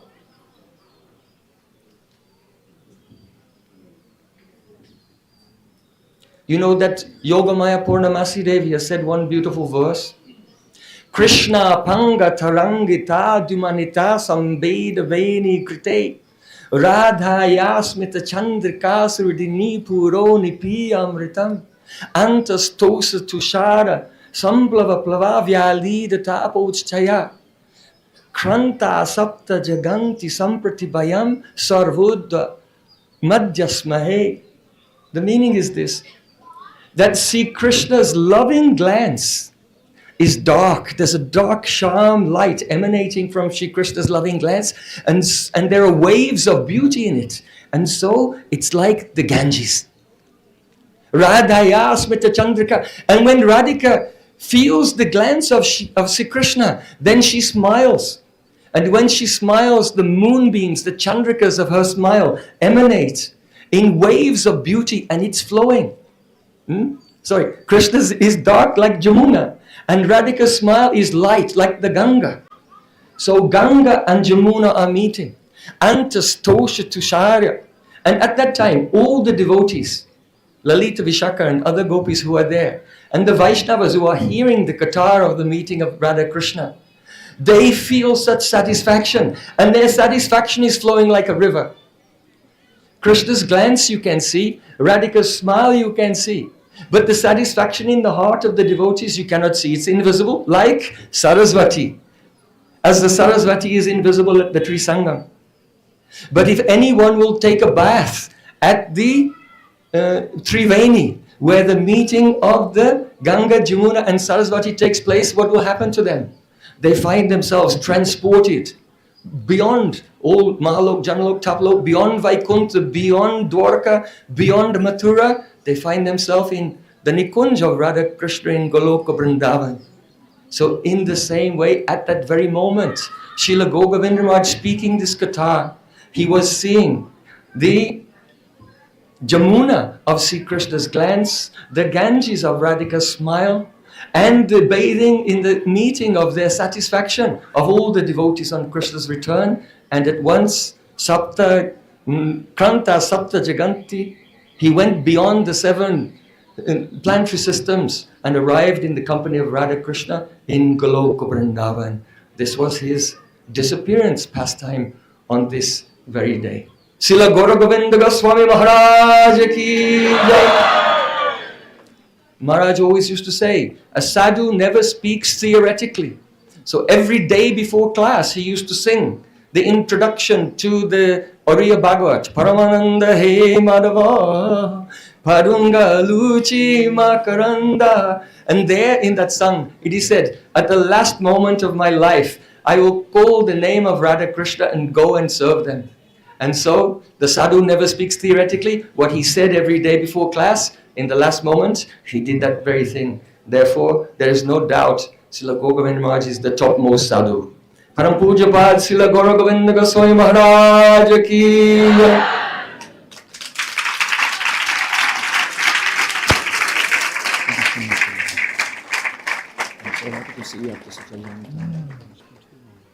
I'm sorry we didn't get to come and see him. We had like 3 pilgrimages. We just got back after 2 years. My head's ready to explode on this program. So I'm hoping to see you sometime soon. I hear about you quite often. I'm very happy. So I want to thank Prem Prayojan Maharaj. Okay. Srila Bhaktisiddhanta Saraswati has written one article called Associates of Sri Chaitanya, which we published many years ago. And in that article, he says a very enigmatic thing. He says the disciple is a separable constituent of the guru. The guru manifests as a disciple to the pure, receptive, spiritual essence of the disciple, he explains. So I'm very happy to have Prem Prayojan Maharaj here, and also so many of his disciples who I see Prem Prayojan Maharaj in. And thank you for what you're doing, Maharaj, and thank you for such wonderful preaching that you're doing I'm so grateful that you came and visited us today. We have so many senior devotees, it's very difficult, again, to ask everybody to speak. Prem Prayojan Maharaj, please get a ticket and come for prasadam. They've got, I forget how many items they're making for the feast, but it's quite a number of items. Wonderful prasadam feast. Please, everybody come for that. That'll be right after Pushpanjali, which is finished at 1 o'clock. It'll start at 1 and finish at 1:30. I was going to mention also about Prem Prayojan Maharaj. Distribution is very important. This is a gift for you. Oh, thank you so much. We printed for the Srila Bhakti Sansu Thakur's 150th anniversary. Yeah. It's just in Shabda Brahma. Bhakti Siddhanta Saraswati Thakur's lecture in Calcutta 1929. Yeah, I have a soft copy of it. And translated in English for the first time. And Okay. It's only Qatar of Bhakti Siddhanta Thakur. So Acha. Maharaj has just given me a couple of his new books, which maybe if you go to see him right away, one of his disciples, you can get a copy. As he mentioned, he was a driving force, he and Raghava Pandit, our godbrother, behind the wonderful book, Embankment of Separation. What many devotees don't know, more recently we reprinted the book, Pariprashna, the Process of Inquiry. And when we made that, I added an appendix this time. Janaki Nas holding it up. And we made an appendix in which I wrote an article called From the Lips. And I approached a few different devotees, primarily Hari Parshi Prabhu, Bhakti Vigyan Maharaj, and Prem Prayojan Maharaj. Asked him I gave him a copy of what I'd written and asked him if they had any further thoughts. And Prem Prayojan Maharaj contributed quite a bit in a similar way to this book, which they published, Gaudiya Darshan, which is about Sabda Brahman, the descent of it. Very important subject matter. So Bhakti Purushottam Maharaj just came. Very glad to have Maharaj. He's a GBC at Jagannath Puri, so I have to be nice to him. I'll be in big trouble. For those of you who don't know, Bhakti Purushottam Maharaj was born and raised in a Jagannath Bhakta family in Puri, and he's a very, very dear devotee. He had a lot of early association with our Guru Maharaj, and he's a very busy person. I was begging him, please Maharaj, if you can just come for a few minutes. So he told me that he just has a little bit of time. So we want to respect that. I know you have other meetings and things to go to. If you'd like to come and say a few words, Maharaj, we'd be very grateful.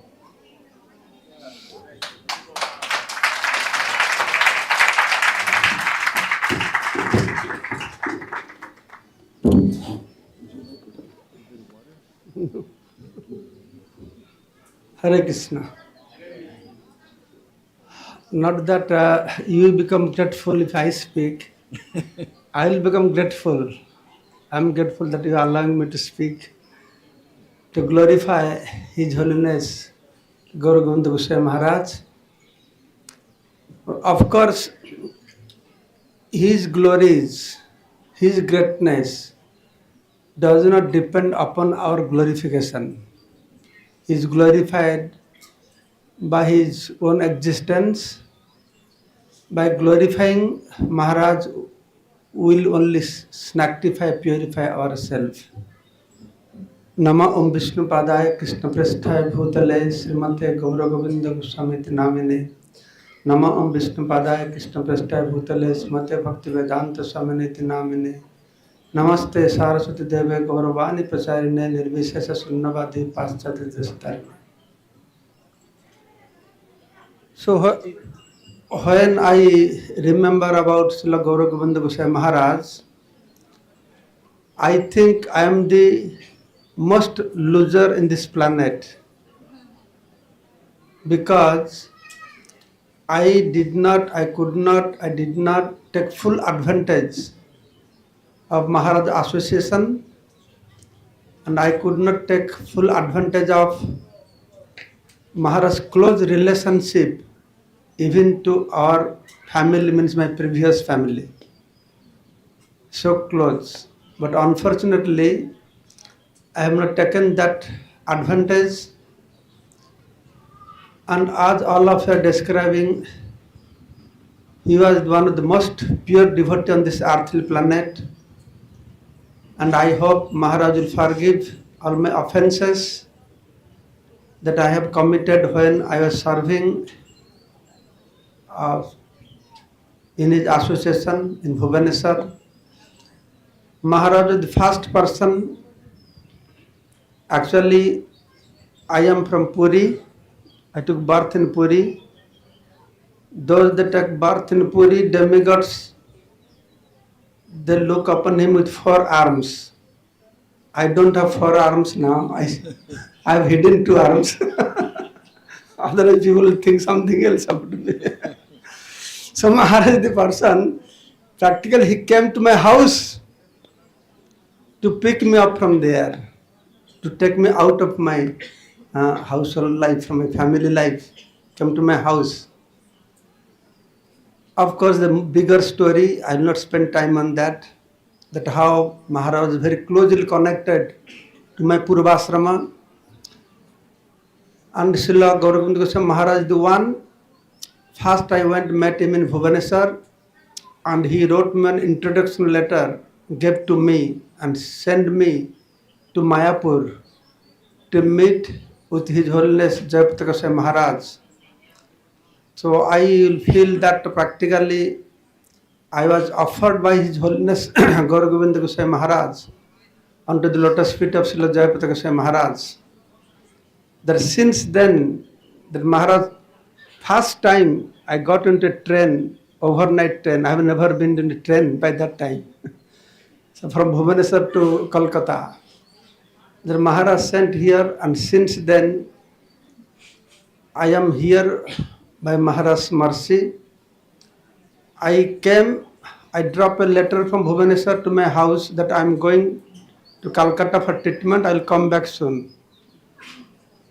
Then from Calcutta, I wrote a letter back to my house. I am going to Mayapur. I will come back soon. But I have come to Mayapur. I stayed here.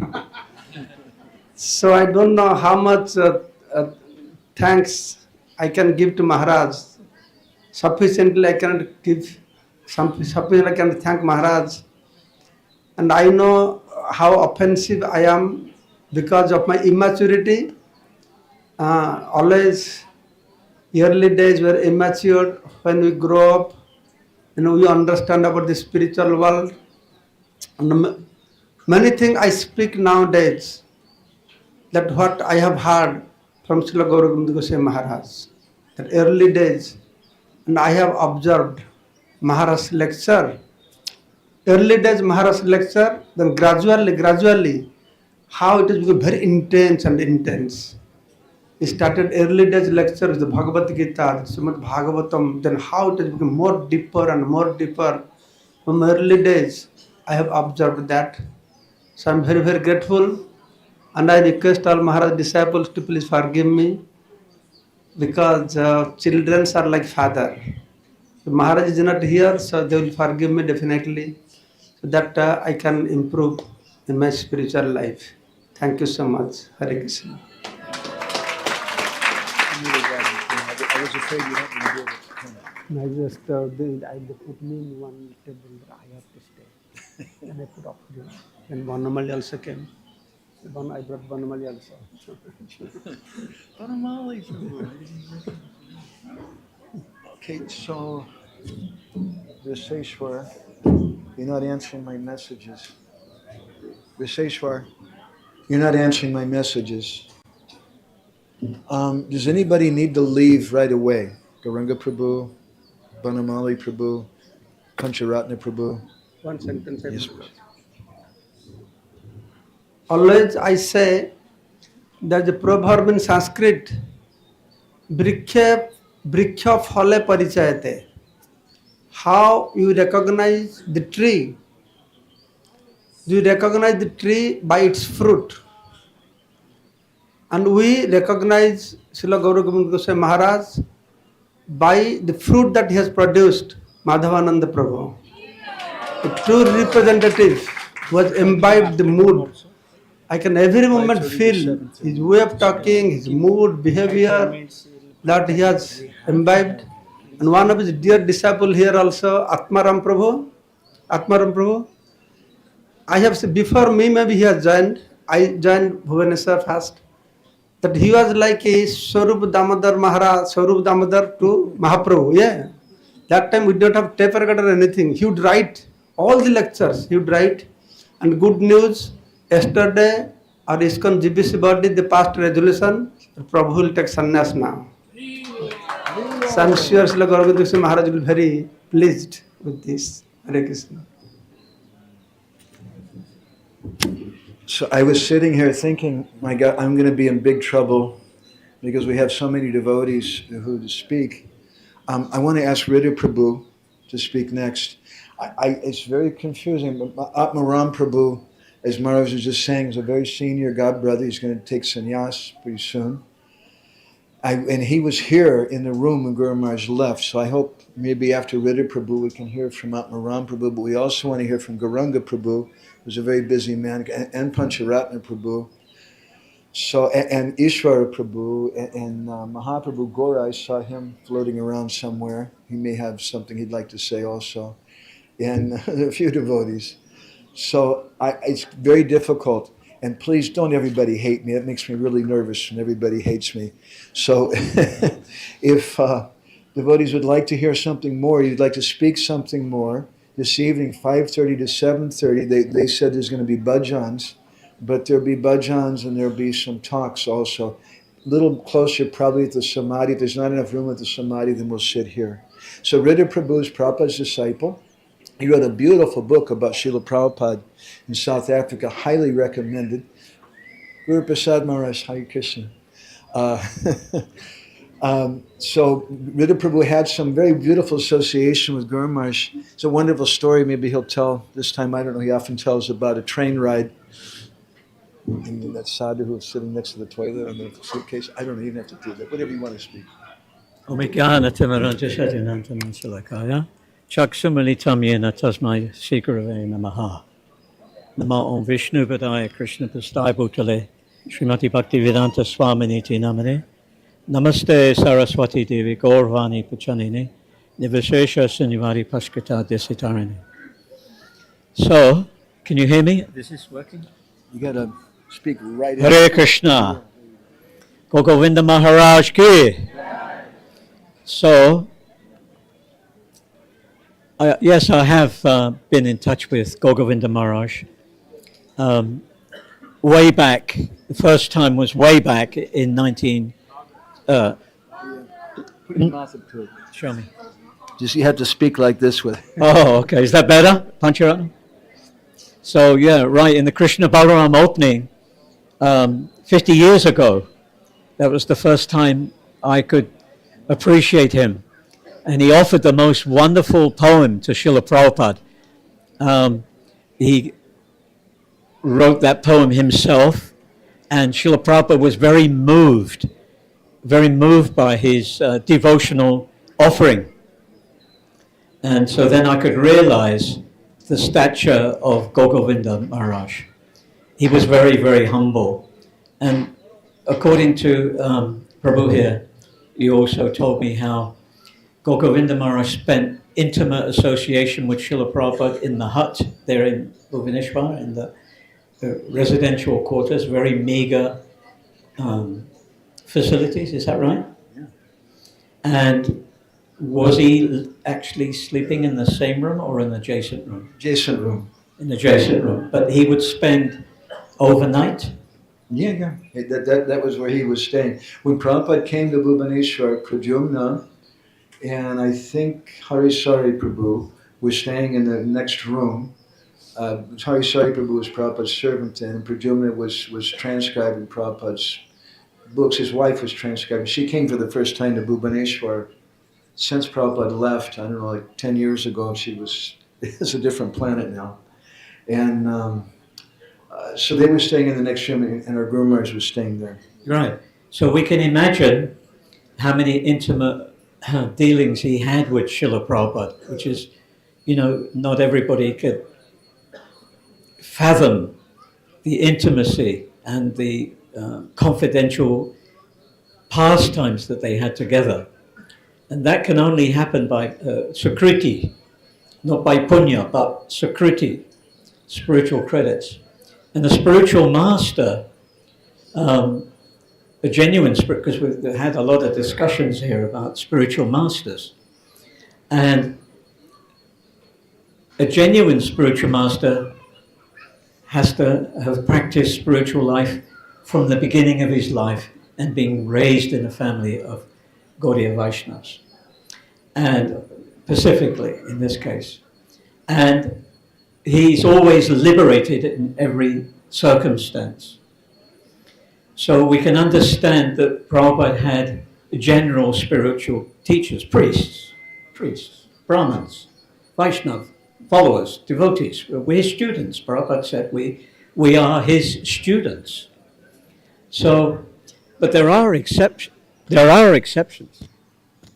It's gone dead. Line gone?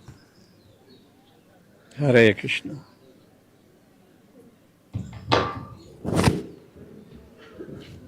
There are exceptions, and definitely Gour Govinda Maharaj is an exception.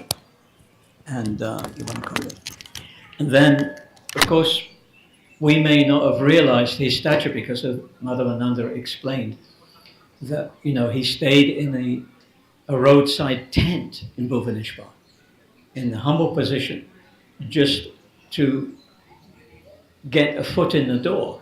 So that's what he had to do. But he was willing to do that. Have you been to Bhubaneswar like I have? I went there in 1991, and I was there with Gour Govinda Maharaj, with my entire family.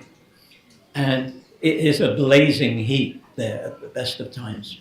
Orissa is not a very cool place. It's really hot. So could you go in a tent? Could you go sit down in a tent on the roadside of a construction? Could you do that? Would you like to do that? I don't think so. Anybody would like to do that. You'd like to live in a very comfortable place.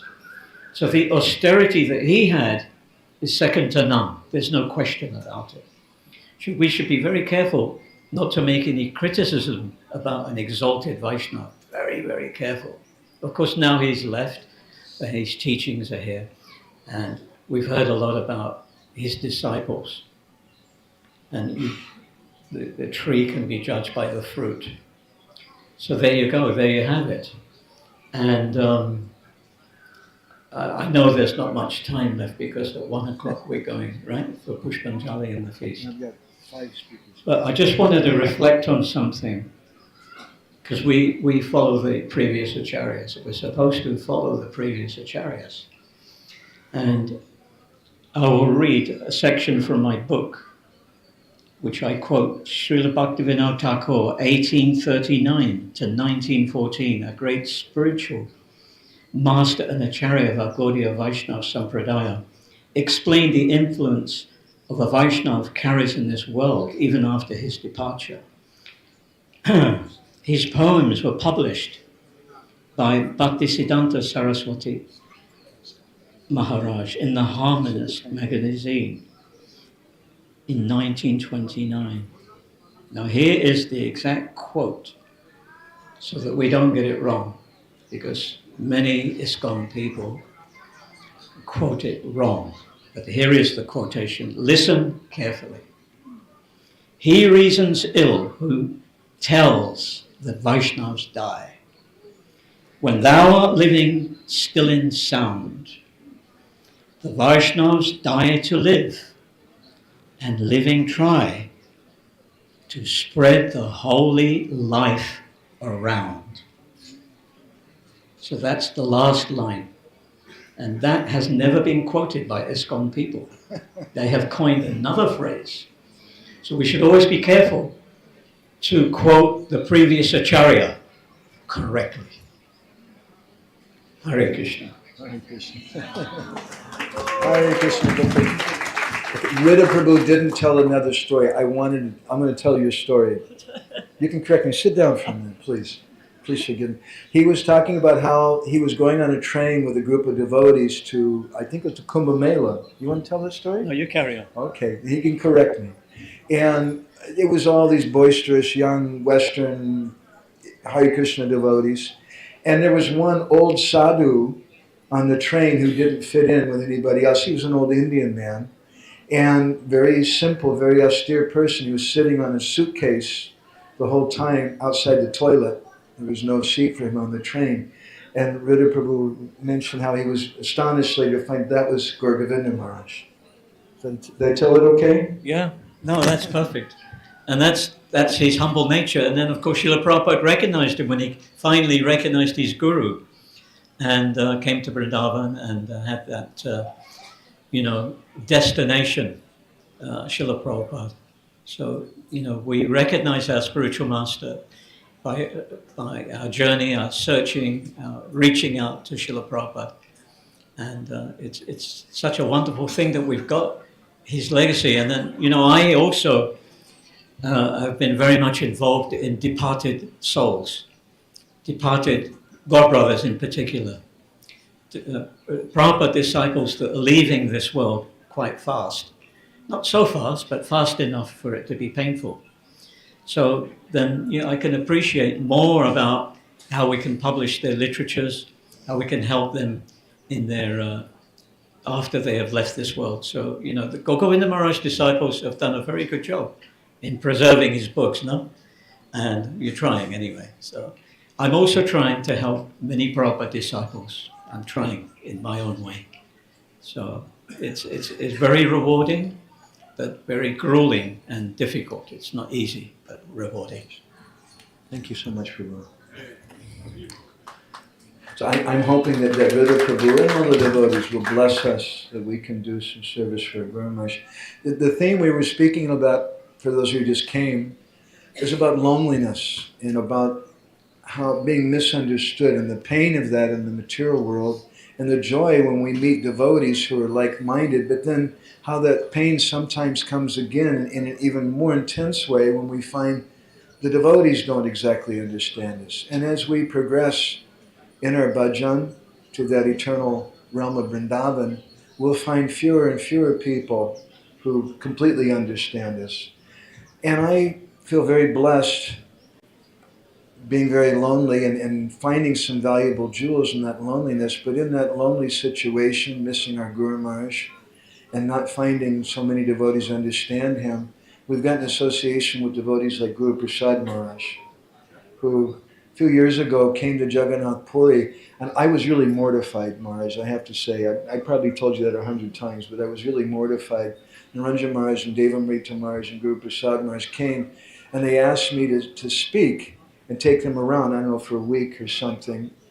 And I did like pretty much all the kathas, and here's these three very senior sannyasis who are older than me, Prabhupada disciples, who are so much more learned and so much more realized, and I felt very uncomfortable.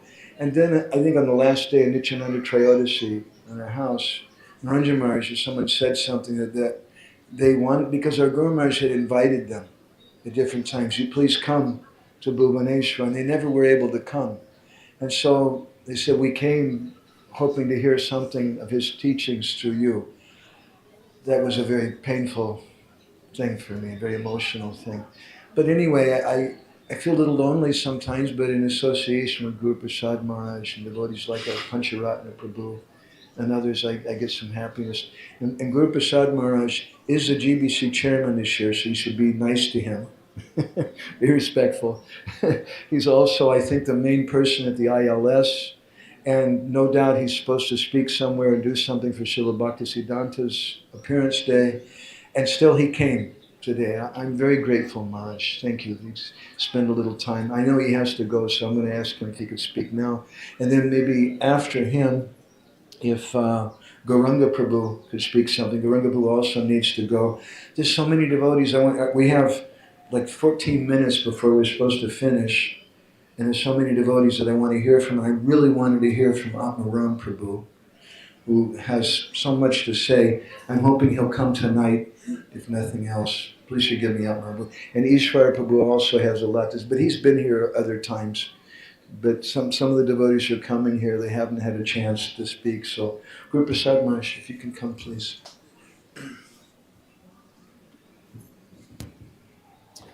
Would you like a drink of water? No, I'm okay. I have that. Just hold it. It's easier just to hold it. You want this thing here, or you want? No, just hold it.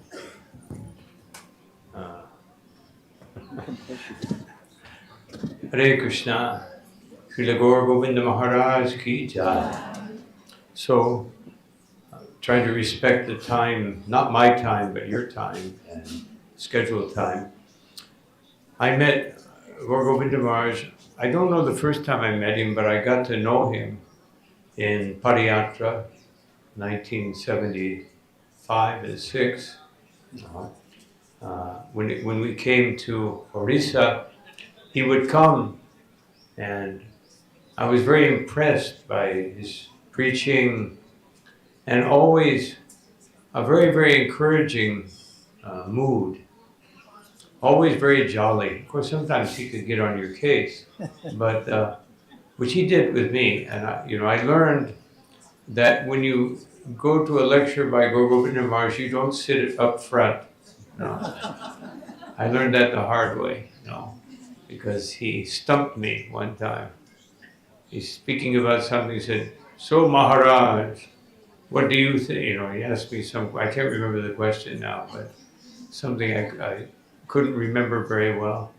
And he said, "So Maharaj," and one thing very much impressed me is that when we were meeting, and he invited me to come back to Bhubaneswar, I came back one night, and then we sat down, and he read one verse from 10th canto, which was not one of the verses that Srila Prabhupada translated. It was, another part. I can't remember now which verse it was. So he said, "You may wonder why I'm speaking these subject matters." He said, "I'm only speaking it because Prabhupada did not have the opportunity." He said, "Otherwise, I would simply repeat what Srila Prabhupada said." So I was very impressed by that. And when I was the GBC of Arizona, he would come to Arizona and spend a lot of time there. I think more than many other places. Because the devotees, leaders there were very fond of him and asked him to come all the time. And so we had some very nice talks on those occasions. But one thing I just wanted to say is that, right now my duties in this movement keep me very busy, very busy doing things. Whereas my inclination is to be a little more thoughtful. I don't even have time to be very thoughtful nowadays.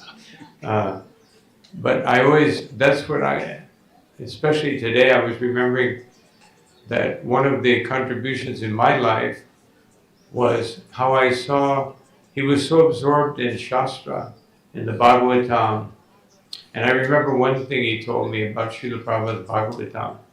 He said, my Sanskrit teacher, I gave him Prabhupada's Bhagavatam, and he said, this is the best translation of Bhagavatam I've ever seen, because he's speaking from the point of view of bhakti, and this is the essence.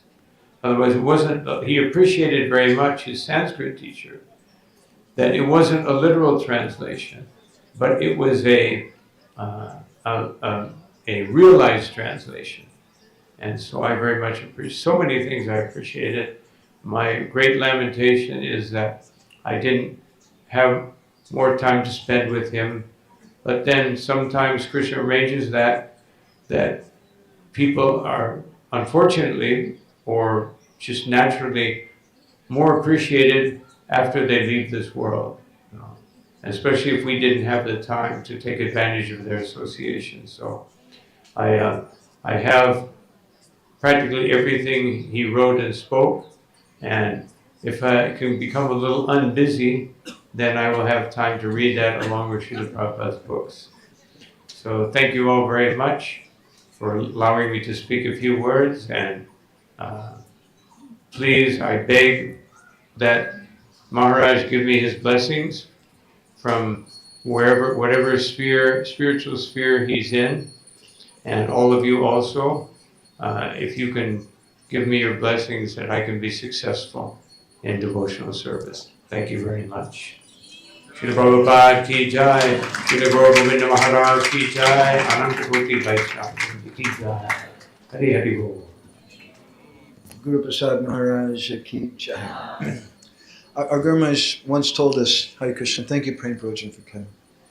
Our Guru Maharaj once told us that we should work to help uphold the prestige of Srila Prabhupada's mission. And he wanted to preach to the preachers about that. And so when I see devotees imbibing the mood and understanding of things, Prem Brojan Maharaj is just going, he has a big crowd, so they're going. Thank you all so much for taking part. Hare Krishna. We're very glad, touched that you came. Thank you. So we have another very special person to speak, and I have to be nice to him also because it's my boss. That's Gouranga Prabhu. He's in charge of the Bhaktivedanta Research Center. He's in charge of so many things, I can't even keep up with it. He created this wonderful community, the Govardhan Eco Village, near Mumbai, on behalf of Radhanath Maharaj. And he's also in charge of the BRC, and we're doing something in Puri, and sometimes he bangs me on the head and gives me some service or something. So thank you very much, Prabhu, for coming. I know you have a lot going on today too. Om Jnana-Timirandasya Jnananjana Shalakaya Chakshurunmittam Tasmai Shri Guru. Jai Srila Gour Govinda Swami Maharaj ki. In the Chaitanya Charitamrita, when Pratapadra Maharaj is aspiring to get Lord Chaitanya's mercy, for a long time Lord Chaitanya is not giving that mercy. And then finally when the Rath stops at Balagandi, and then Lord Chaitanya Mahaprabhu takes rest in the Jagannath Vallabh garden, that is when Sarvabhauma Bhattacharya guides Pratapadra Maharaj that you please take Vaishnav Vesh, Ekale Vaishnav Veshe Kurila Pravesh. Please accept Vaishnav Vesh and enter and serve Lord Chaitanya Mahaprabhu at this point. So at that moment, Pratapadra Maharaj sings the Gopi Geet. And when he sings the Gopi Geet as Lord Chaitanya Mahaprabhu is resting, Lord Chaitanya Mahaprabhu immediately jumps up in ecstasy, embraces him and gives him that mercy, that embrace, that touch, that ecstasy which he was aspiring for a long time. And Lord Chaitanya says, Prabhu kahe ke tumi korila morohit, achambite asi piyao Krishna lilamrit. Who are you, such a munificent soul who is drowning me in an ocean of Krishna Katha? So when I hear and remember His Holiness Gour Govinda Swami Maharaj, I personally was not fortunate to get his darshan because I joined iskcon in 93, and I started coming to Mayapur only from 2011 for the festival. But my association with Gour Govinda Maharaj is through his Vani and through his nectarian Krishna Katha, Hare Katha, being so diligently archived, printed, published, distributed by Madhavananda Prabhu and the team of devotees. So that Krishna Katha was the factor which was glorified by Lord Chaitanya Mahaprabhu and became a means for giving mercy to Pratapatra Maharaj. Amanistarite tumar iha agaman parama dayalu tumi patita pavan. Ramananda Rai glorifies Lord Chaitanya Mahaprabhu that great saints, they deliver the fallen.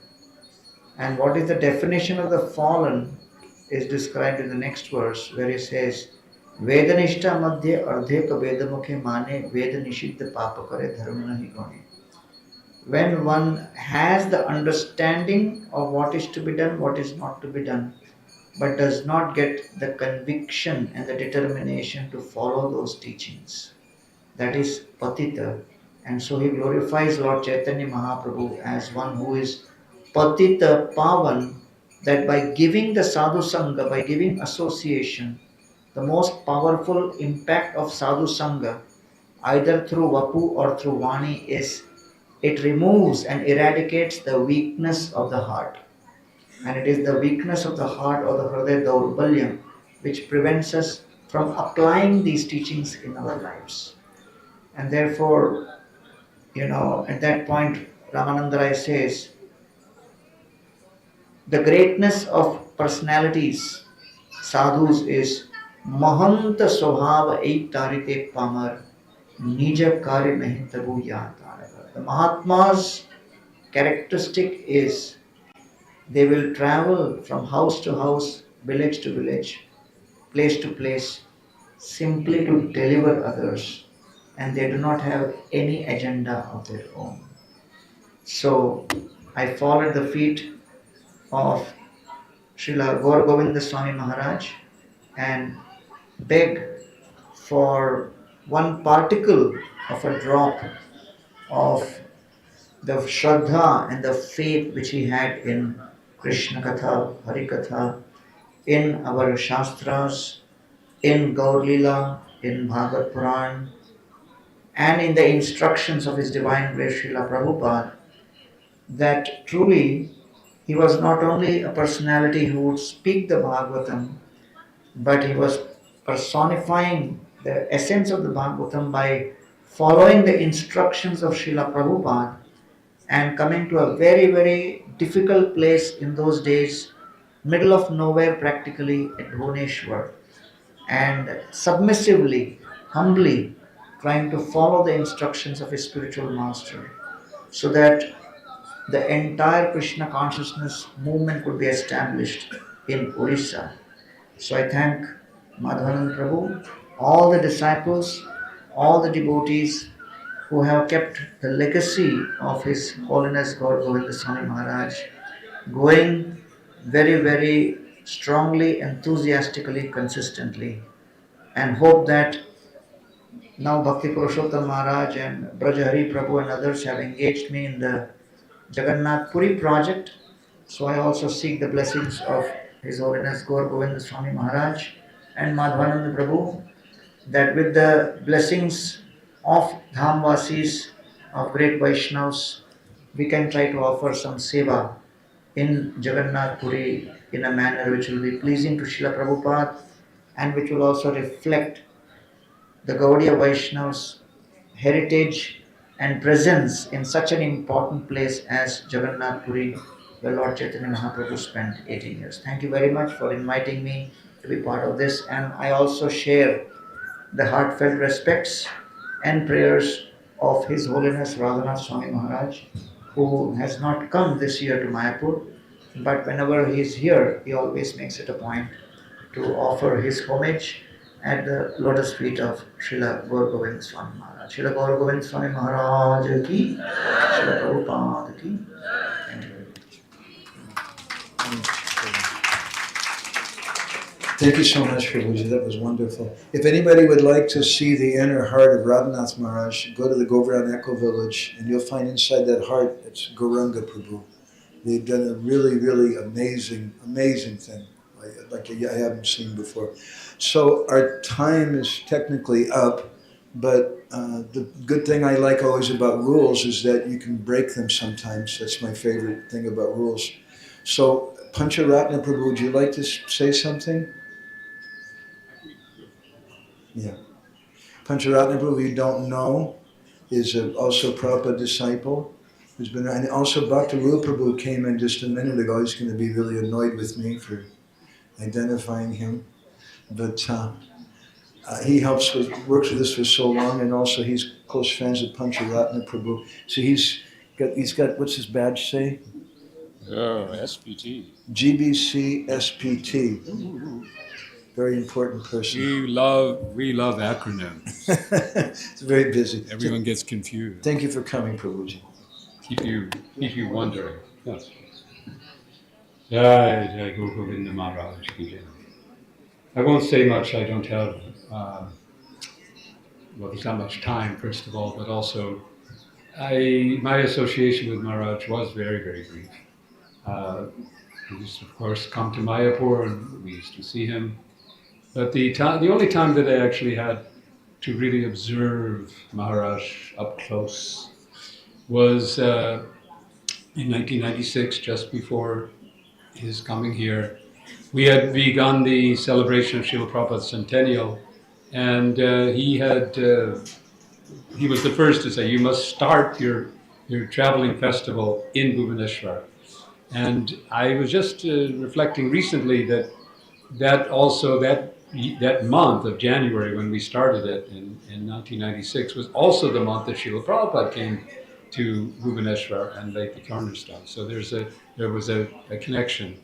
And the observation, as everyone has noted, of just such a wonderful devotee, always smiling, always jolly, the way he interacted with in Korean, I couldn't understand a word, but I could understand the mood of the interaction, which was that combination of this is so wonderful, you gotta do it, it's so beautiful, you must, it's just like power,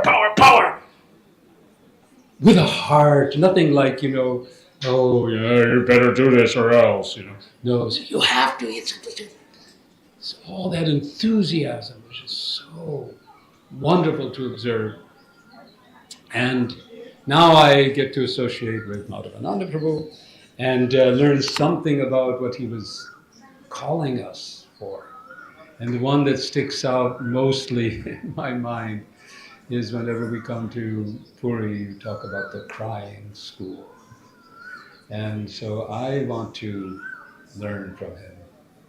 I want to learn that. I need to learn that. And I pray this day that somehow through you and through his disciples and through his words and through just his mercy, because just yesterday one of my godbrothers was quoting, I was trying to look it up but I couldn't find it, how Srila Prabhupada concludes the Chaitanya Charitamrita. He writes something about how the mercy of his spiritual master, he always feels the presence of his spiritual master. And he says something very interesting, that the super soul, that Paramatma within us, is not alone. Is not alone. he's there with his devotees. So in that spirit, Gour Govinda Maharaj, you're there with Srila Prabhupada and all the acharyas, and you have something that I need, and I pray I can get it. Hare Krishna. Thank you so much, Pancharaja. So there's a nice verse in the Bhagavatam. Sadhanam hridayam tvaham, sadhanam hridayam mayam, sadhanam hridayam tvaham, mananyate janati, naham tebyo managapi. Krishna speaks to Sri Durvasa Muni that I'm in the heart of my devotee is always in my heart, I don't know anyone but my devotee doesn't know anyone but me. Srila Bhaktisiddhanta Saraswati Thakur, whose appearance day is today, gave a very beautiful commentary on this verse. He said that Krishna is the super soul in the heart of everyone. He said, but who is the super soul of the super soul? The super soul of the super soul is Krishna's devotees. That's who's in Krishna's heart. And so today I feel very blessed that we got to hear from so many devotees, but I'm afraid my old friend Ishwara Prabhu is going to be annoyed with me because he has so many wonderful things he wants to share about Guru Maharaj. Atmaram Prabhu is my very senior godbrother. He has so many things to share. Mahaprabhu Gora Prabhu over here is quite a scholar. I don't know if you wanted to share something or not, but I would have loved to hear it from you. And Naranjan Maharaj told me he's going to come tonight and say something. And then with Akhiladhar Prabhu, who comes almost every year, Prabhupada's disciple, a very wonderful devotee. I also like to hear from him. I'd like to hear from our god sister Anuradha, who went and disappeared somewhere. I don't know. And Banamali Prabhu, Banamali Prabhu was here a few minutes ago. He told me he's going to come tonight. Banamali Prabhu was our Guru Maharaj's personal servant the first time Guru Maharaj went to the West. First time he'd ever flown on a plane. First time he ever went outside of India. Banamali Prabhu was with him. I interviewed him quite a lot for this book. And he has a lot of wonderful, amazing things to say. So I want to encourage everybody, please, if you'd like to, please come tonight between 5:30 and 7:30. We were going to sit by the Samadhi, but I have a feeling we may have a lot of devotees. If we do, then we may just sit in the tent again and do some bhajan here and have some other talks and things, and perhaps a short video or two. Prabhupada Priya Sevak Prabhu, is he around?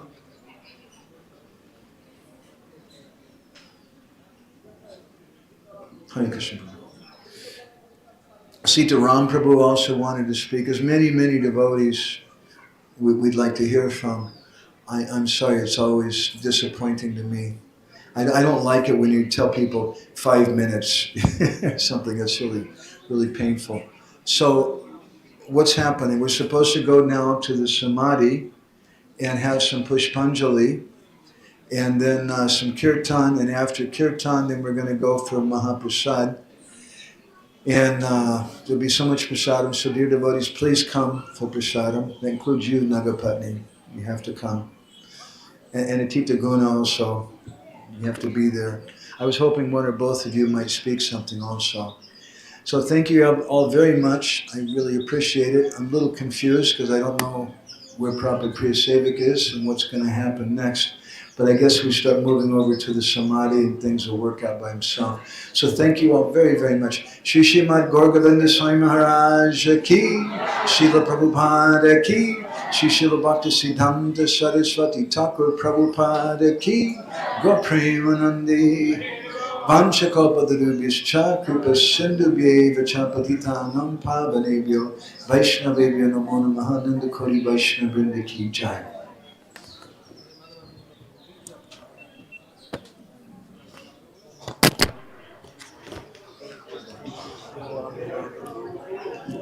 I wanted you to come so bad every year. Thank you so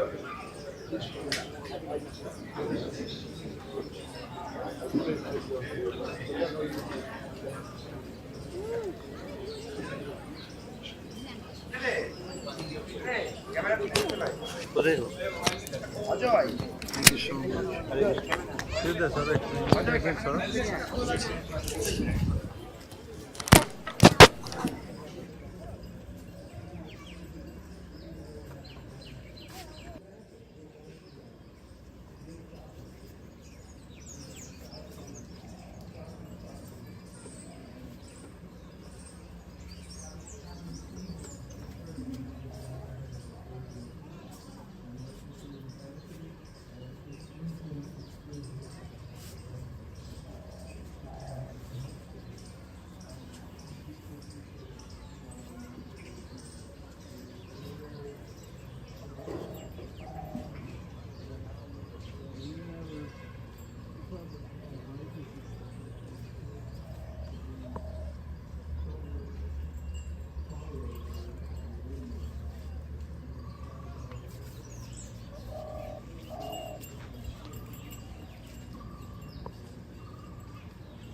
Where are the flowers?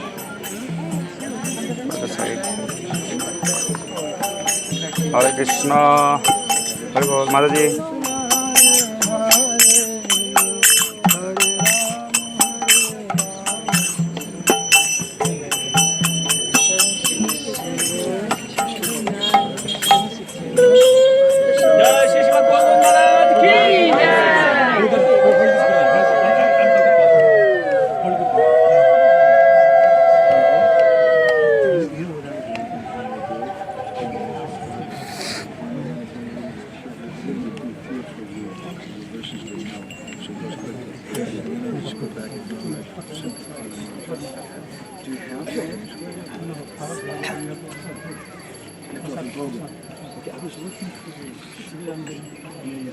So we're going to have a boga offering first, and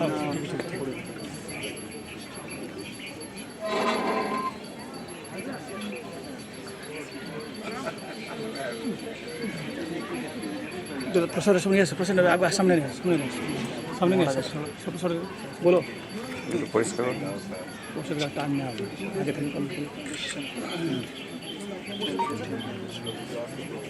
So Prabhupada should come here. Here's what's going on.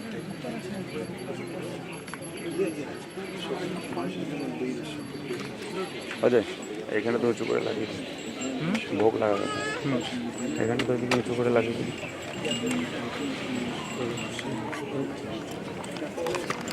ভাই বসে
Jaya Jaya Prabhupada.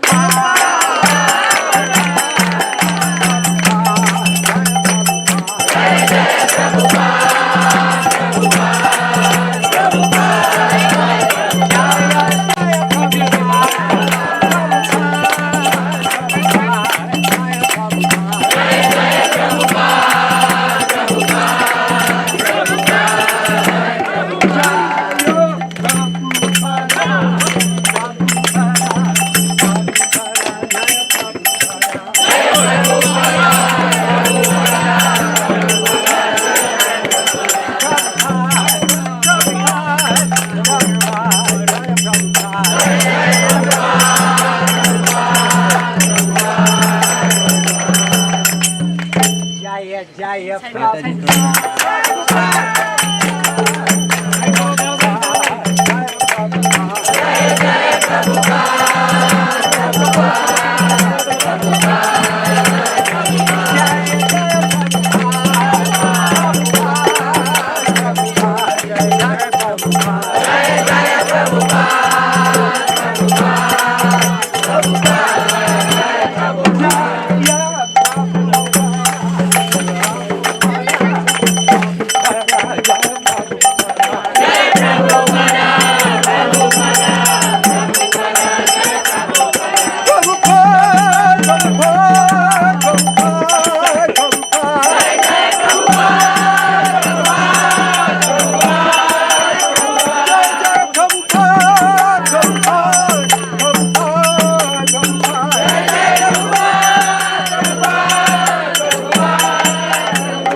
Gour Govinda Swami Maharaj Tirabhav Titi Baha Mahotsava Ki. Srila Gour Govinda Swami Maharaj Tirabhav Titi Baha Mahotsava Ki. Srila Gour Govinda Swami Maharaj Tirabhav Titi Maha Mahotsava Ki. Srila Prabhupada Ki. Srila Prabhupada Ki. Srila Prabhupada Ki. Gaur Premanande.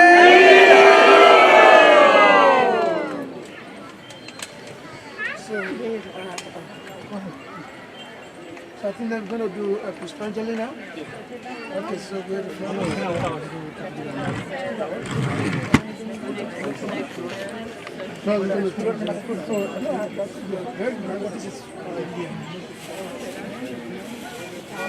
all right, so I'm going to tell the mantras. I think the best thing is that everybody just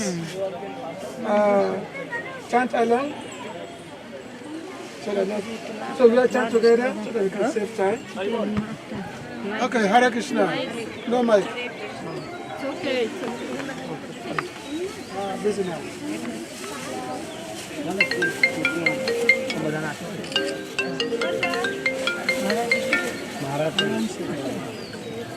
Okay, Om Ajnana Simandasya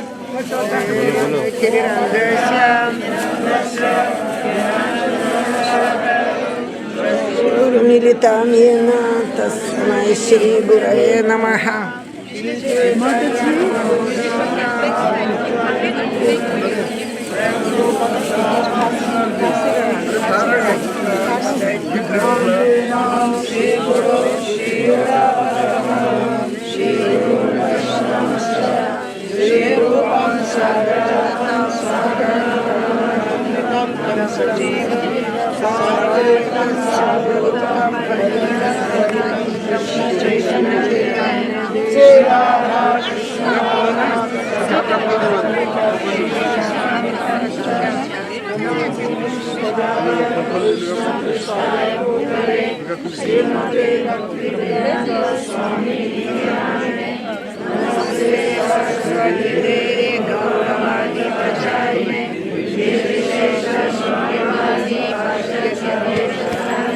Namo Vishnu Padaya Krishna Prishaya Bhutare Semate Bhakti Siddhanta Sasthaya Dinamani Sebhasana Devi Daitaya Krishna Sambandha Vindana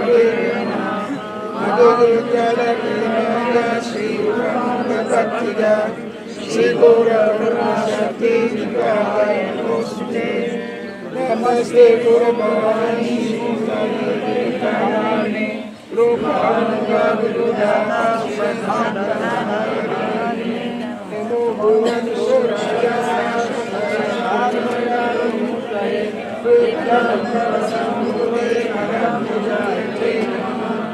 Namo Bhakti Vinodaya Sachitandana Shakti Sarupaya Rupanudavayate Muradhavatu Mishnam Visheshta Sasacharya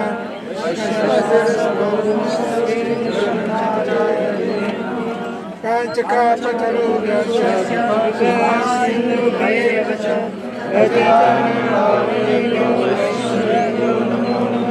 Namo Mahavadaya Krishna Prema Palayate Krishnaya Krishna Chaitanya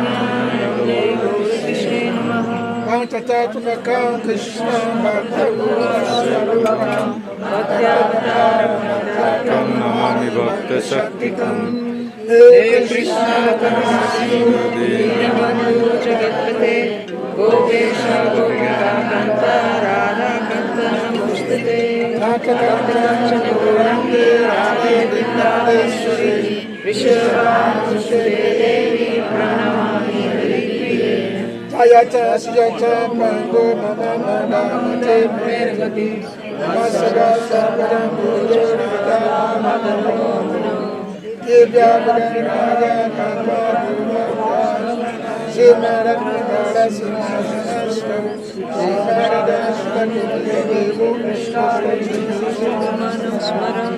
Simara Sarasara Sivan Simata Sata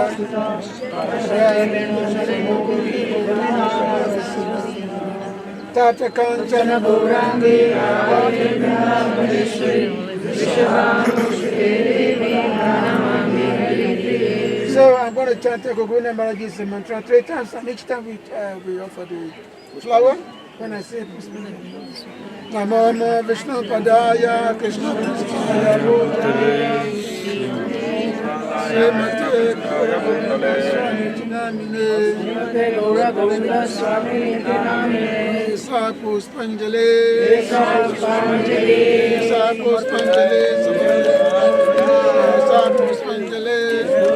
Srila Gour Govinda Maharaja Ke Namo Vishnu Padaya Krishna Prasthaya Bhutale Srimate Gour Govinda Swami Namine Namaste Saraswati Devi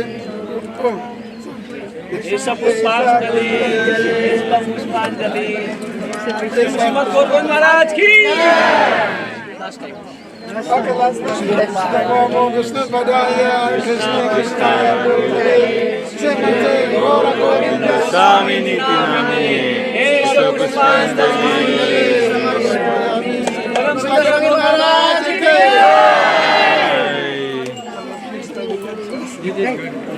Dajin Chito. The voice is not good. Somebody else will sing. Somebody can sing. How about the voice? Maharaj. We were going to ask Lokanath Maharaj to lead Kirtan. What did you say?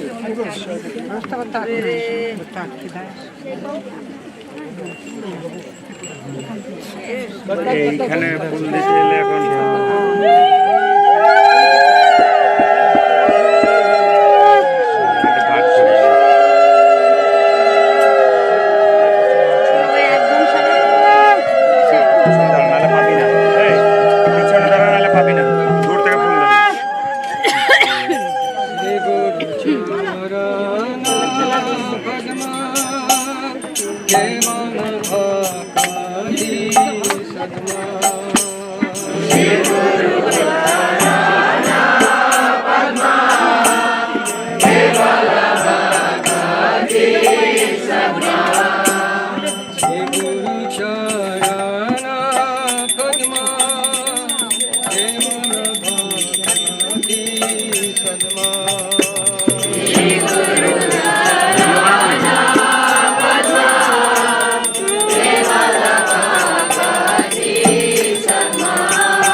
Vishnuvad Paramahamsa Parivad Jagacharya Vaya Stotra Sata Sri Srimad His Divine Grace Krishna Kripa Shri Murti Shri Srila Gour Govinda Sai Maharaj Guru Shri Srila Gour Govinda Sai Maharaj Sudha Tovp Maha Mahotsava Ki Jai Om Vishnuvad Paramahamsa Parivad Jagacharya Vaya Stotra Sata Sri Srimad His Divine Grace Abhay Charna Ravinda Bhakti Vedanta Swami Maharaj Srila Prabhupada Ki Iskcon Samstapaka Charya Srila Prabhupada Ki Jai Om Vishnupad Paramahamsa Parivad Jagacharya Varya Stotra Sata